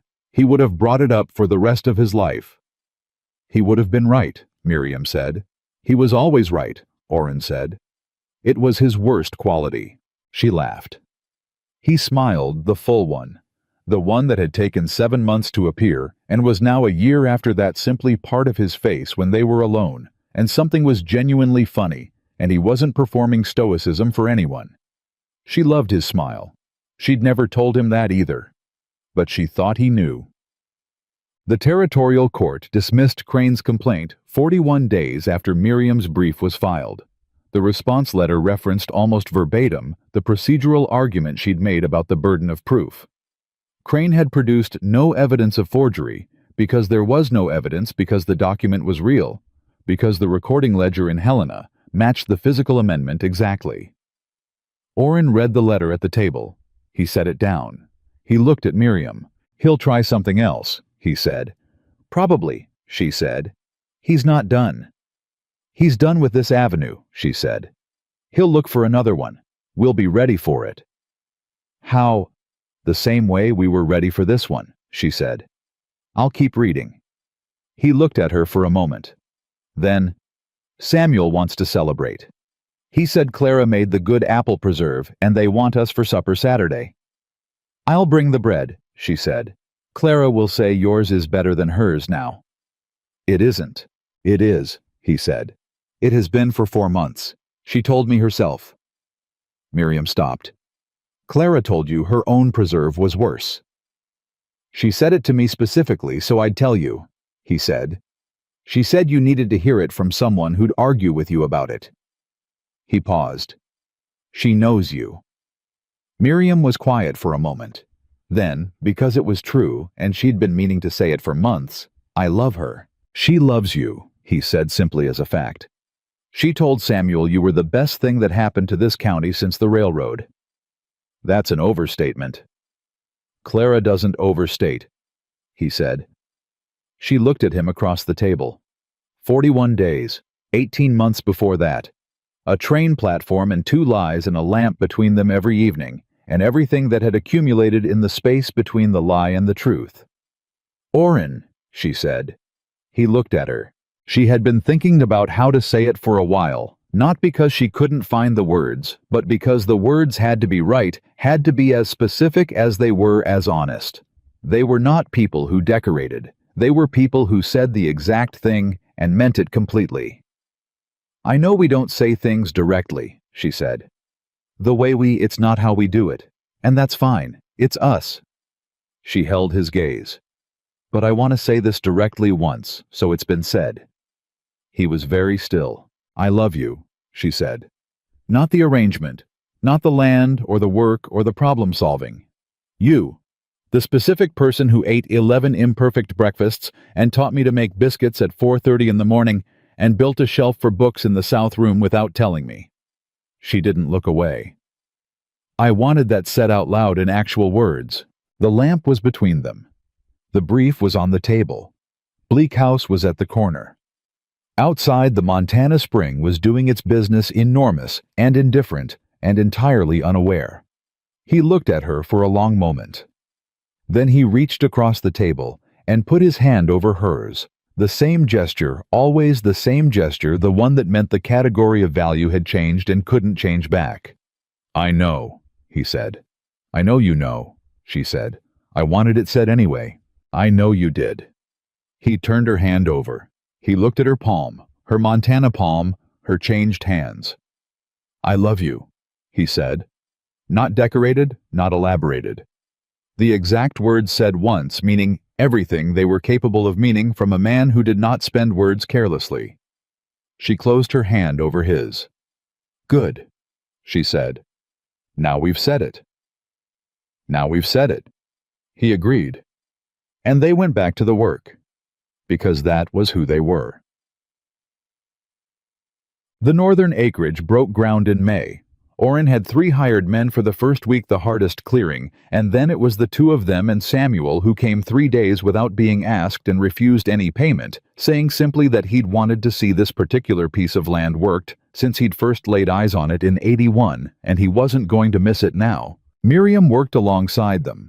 Not decoratively, actually worked in the way she'd learned to work over 18 months with her Montana hands, and her understanding of this specific soil, and this specific water table, and this specific land.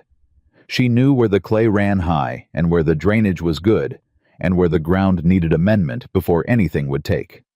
She'd mapped it over the winter, walking it on her Tuesday rounds, adding to the notes she'd been keeping since October. Oren looked at her notes the first morning and didn't say anything for a moment. Then, "You mapped the whole parcel." "Over the winter," she said. "I told you I was walking it." "I thought you were walking it," he said, "not mapping it." "I was doing both." He looked at her notes, specific, annotated with the clay content markers and drainage assessments, and the precise location of the 3 test wells, and she saw the expression that had stopped collecting evidence, the one that had simply accepted her as a fixed point you navigate by. "Start on the eastern section," he said. "Your clay assessment is right. We'll amend it first." "I know," she said. "I know you know," he said. Samuel, who had been listening from 10 feet away with his hat in his hands, looked between them and said nothing. But he was smiling. By August, the northern acreage was in. Not completed, that would take another season, maybe 2, but in. The first planting was done. The fence line was established at the confirmed boundary, 40 feet clear of anything Douglas Crane could claim, and Crane himself had been quiet since the territorial court dismissal. Not gone. Miriam was not naive about that, and she kept reading, kept tracking the county filings, kept the blue folder updated. But quiet. The land was now 112 acres. Not 300 that would come in years in the incremental way that everything real accumulates. But more than 63. More than the back against the margin survival of the first winter she'd arrived into. She stood at the edge of the northern field on an evening in August and looked at it. Not the view she'd learned not to use that word even in her own head. Oren's influence, his pragmatism seeping into her vocabulary. She looked at the fact of it. The soil turned and planted and fenced and mapped and defended, all of it real, all of it solid, all of it built. She heard him behind her. She didn't have to look. The east section came in better than projected, he said. The amendment worked, she said. The clay needed it. You were right about the western drainage. I was right about the western drainage, she agreed. He came to stand beside her. They looked at the field together, not romantically, not as a gesture. Just two people who built a thing looking at it. Clara says the preserve competition at the Gallatin County Fair is in September, he said. She mentioned it. She thinks you should enter. I'm not entering a preserve competition. Why not? Because Clara should win it. She's been making that preserve for 20 years. Clara thinks you'd beat her. Clara is too generous. Clara is not generous, he said. You know that. She's precise. Miriam was quiet. If I entered and won, it would be insufferable. For who? For everyone who'd been doing this for 20 years and had a Philadelphia woman show up and win the county fair. Most of those women, Oren said, came from somewhere else too. Clara came from Ohio. The Whitmore woman came from Georgia. Mary Patterson came from Virginia. He paused. Nobody started here. People just pretend they did. She looked at him. When did you become philosophical about immigration patterns? Bleak House, he said. Chapter 14. She laughed. He was looking at the field. The August light was going, the long Montana summer light that lasted longer than anything she'd known in Philadelphia, going gold now, going toward the horizon that was too large to see the whole of. I'll think about the fair, she said. Think fast, he said. Registration closes Friday. You already know when registration closes. Samuel mentioned it. You asked Samuel. Samuel volunteered the information. Oren. You want me to enter? He was quiet for a moment. I want you to stop thinking of yourself as the woman who came from somewhere else and started with nothing. He said it without drama, without build-up, the way he said everything that mattered. You've been here long enough to stop doing that. She stood with that. The field was in front of them, 112 acres of it earned and defended and mapped and planted. The brief was filed and won. The shelf was full of books. The lamp would be lit when they went inside. All right, she said. I'll enter. Good, he said. She entered. She won. Not by much. Clara's entry was exceptional, and Miriam knew it. And Clara knew Miriam knew it. And the two women stood in the fairground tent and looked at each other across the ribbon with the particular satisfaction of two people who have competed fairly and are both pleased with the outcome, regardless of the order. Page 31, Clara said. What? Miriam said. You look like someone who found something on page 31, Clara said. The face you make when you've figured something out. I didn't figure anything out. You figured out the cinnamon step, Clara said. 2 years ago, I told you not to skip it, and you didn't skip it, and that's why you won. She picked up her ribbon second place blue genuine and held it with a pride that had nothing to do with the position. This county needed you, she said. I want you to know I knew that before you did. Miriam looked at her. Clara? Don't make it sentimental, Clara said. I'm stating a fact. I love you, Miriam said. Clara nodded briskly. Obviously, go find your husband. He's been standing outside this tent for 20 minutes trying to look like he happened to be nearby. She found him. He was, in fact, standing outside the tent at a distance that could only be described as deliberate. He looked at the ribbon in her hand. First, she said. He looked at her face. Then he did something she would think about for years. He reached out and straightened the ribbon where it had gotten slightly crooked in her hand. A small adjustment, precise, careful. The way you treat something you're proud of. Good, he said. Clara says you've been standing out here for 20 minutes. Clara talks too much. Clara talks exactly the right amount, Miriam said. He almost smiled. She took his arm. They walked back to the wagon. The years that followed did what years do. They accumulated, each one building on the one before, in ways that were only visible in retrospect.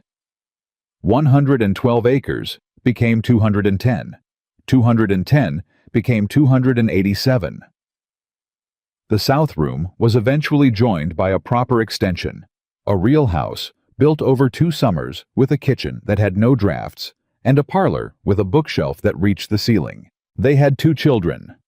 A girl first born in the winter of 1887 named Margaret after Orrin's mother and called Maggie by everyone except Orrin, who called her Margaret, always with a formality that somehow expressed more tenderness than any nickname. A boy 3 years after named James without any discussion. Miriam had said the name once the morning after he was born, and Orrin had looked at her and nodded, and that had been the full extent of the conversation required. Miriam taught both of them to read before they were 5. She used David Copperfield first the way she'd used it with Orrin, not as a lesson, just as a thing present in the room available. James the Elder's worn copy stayed on the parlor shelf in a place where it could be seen, and Maggie read it when she was 7 and told her father it was the best book she'd ever read, and Orrin said without looking up from his soil records, "There are better ones. Your mother will tell you which ones." Miriam kept reading the land statute. She kept the blue folder updated. She attended 4 more county hearings over the years, not as a litigant, but as an observer who was always prepared. And Crane eventually moved his operation east and was not heard from again in Gallatin County. Clara Brody won the preserve competition 6 of the next 8 years. Miriam won 2. They disagreed every year about whose was genuinely better, which meant they talked about it all year, which was, as Samuel pointed out to Orrin with quiet pleasure, clearly the point. Eleanor came back. She came every 2 years after the first visit, and each time she stayed a little longer and left a little more reluctantly, and after the 4th visit, she told Miriam she was considering writing to Mrs. Hart's service, and Miriam told her that if she did, she should lie about her cooking, because everyone did, and Eleanor said she was an excellent cook, and Miriam said she knew, and they laughed in the way of sisters who are no longer performing anything for each other. Orrin read 43 books over 12 years. He remembered specific passages from all of them.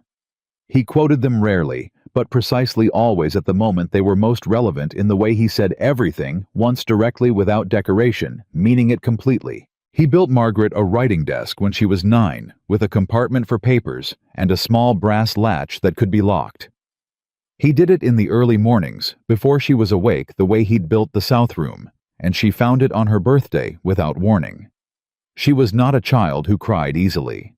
She cried then. He built James a workbench when the boy was 10, in the same mornings, with the same wordless intention. James spent the following winter building a birdhouse that was structurally excellent and aesthetically improbable, and Orrin said, "Good joinery. The proportions are your own problem." Which was, Miriam knew, the highest praise he could give, the acknowledgement that the structure was sound enough that the rest was yours to solve.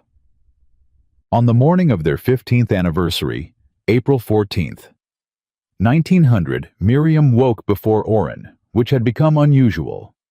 In the early years, she'd always been up first by necessity. Now they were nearly synchronized, both of them shaped by the same rhythms of land and light and season. She made the coffee. She made the biscuits, which had been right for 14.5 years now, right since that morning at 4:43 when she'd converted a failure into a fact. She put them on the table. She sat down. He came in 5 minutes later. He stopped in the doorway. He looked at the table, at the biscuits, at the 2 cups, at the lamp still on from the gray morning at David Copperfield, on the corner of the shelf where it had lived for 12 years, visible from the door. He sat down. He picked up a biscuit. He broke it open. Steam came out. He looked at her. Something in his face, not the evidence-collecting look, not the assessment. Just him. The specific, irreducible person she had been building a life alongside for 15 years, who had taught her to read soil and fix a fire, and hold a lamp when the light was needed, who had read Bleak House because of a land dispute, and Great Expectations because she'd mentioned it once in passing and found it on the table. 3 weeks later, open to the first page, who had put his hands over hers in a frozen barn, and in a Bozeman street, and on a table, after she'd said 3 words directly for the first time, who had built a shelf for books and called his daughter Margaret because it was the name that deserved its full weight. 15 years, he said. 15 years, she said. You came expecting a gentleman farmer. I came expecting comfortable, she said. I didn't know what I was expecting. I came expecting someone who could cook. I couldn't cook. You can cook now.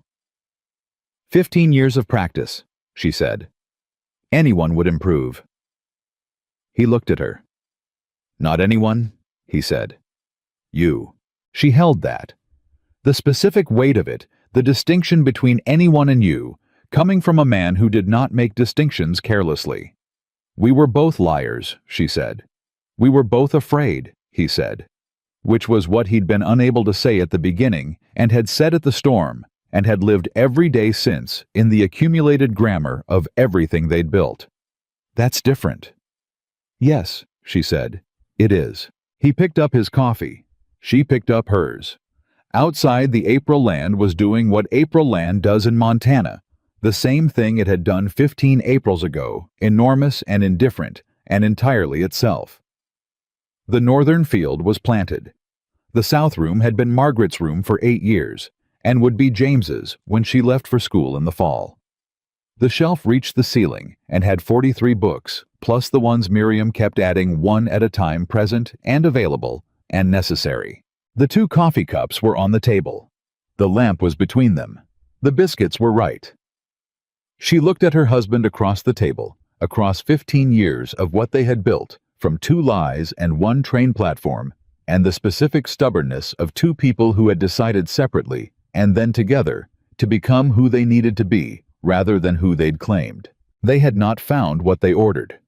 They had found something that could not be ordered, something that had to be built slowly, honestly, in the daily grammar of a shared life, in the early mornings, and the frozen barns, and the county offices, and the fair tents, and the long evenings with the lamp between them, and the work always present, and the words few, and the meaning full. A cook became a thinker. A farmer became a learner. A contract became a life. And what started as an arrangement of 2 imperfect fictions became something stronger than either of them had been capable of imagining on a train platform in April 1885, because it had not been imagined. It had been built. And what is built with honesty and necessity and the daily willingness to hold the lamp when the light is needed does not require imagination. It simply stands.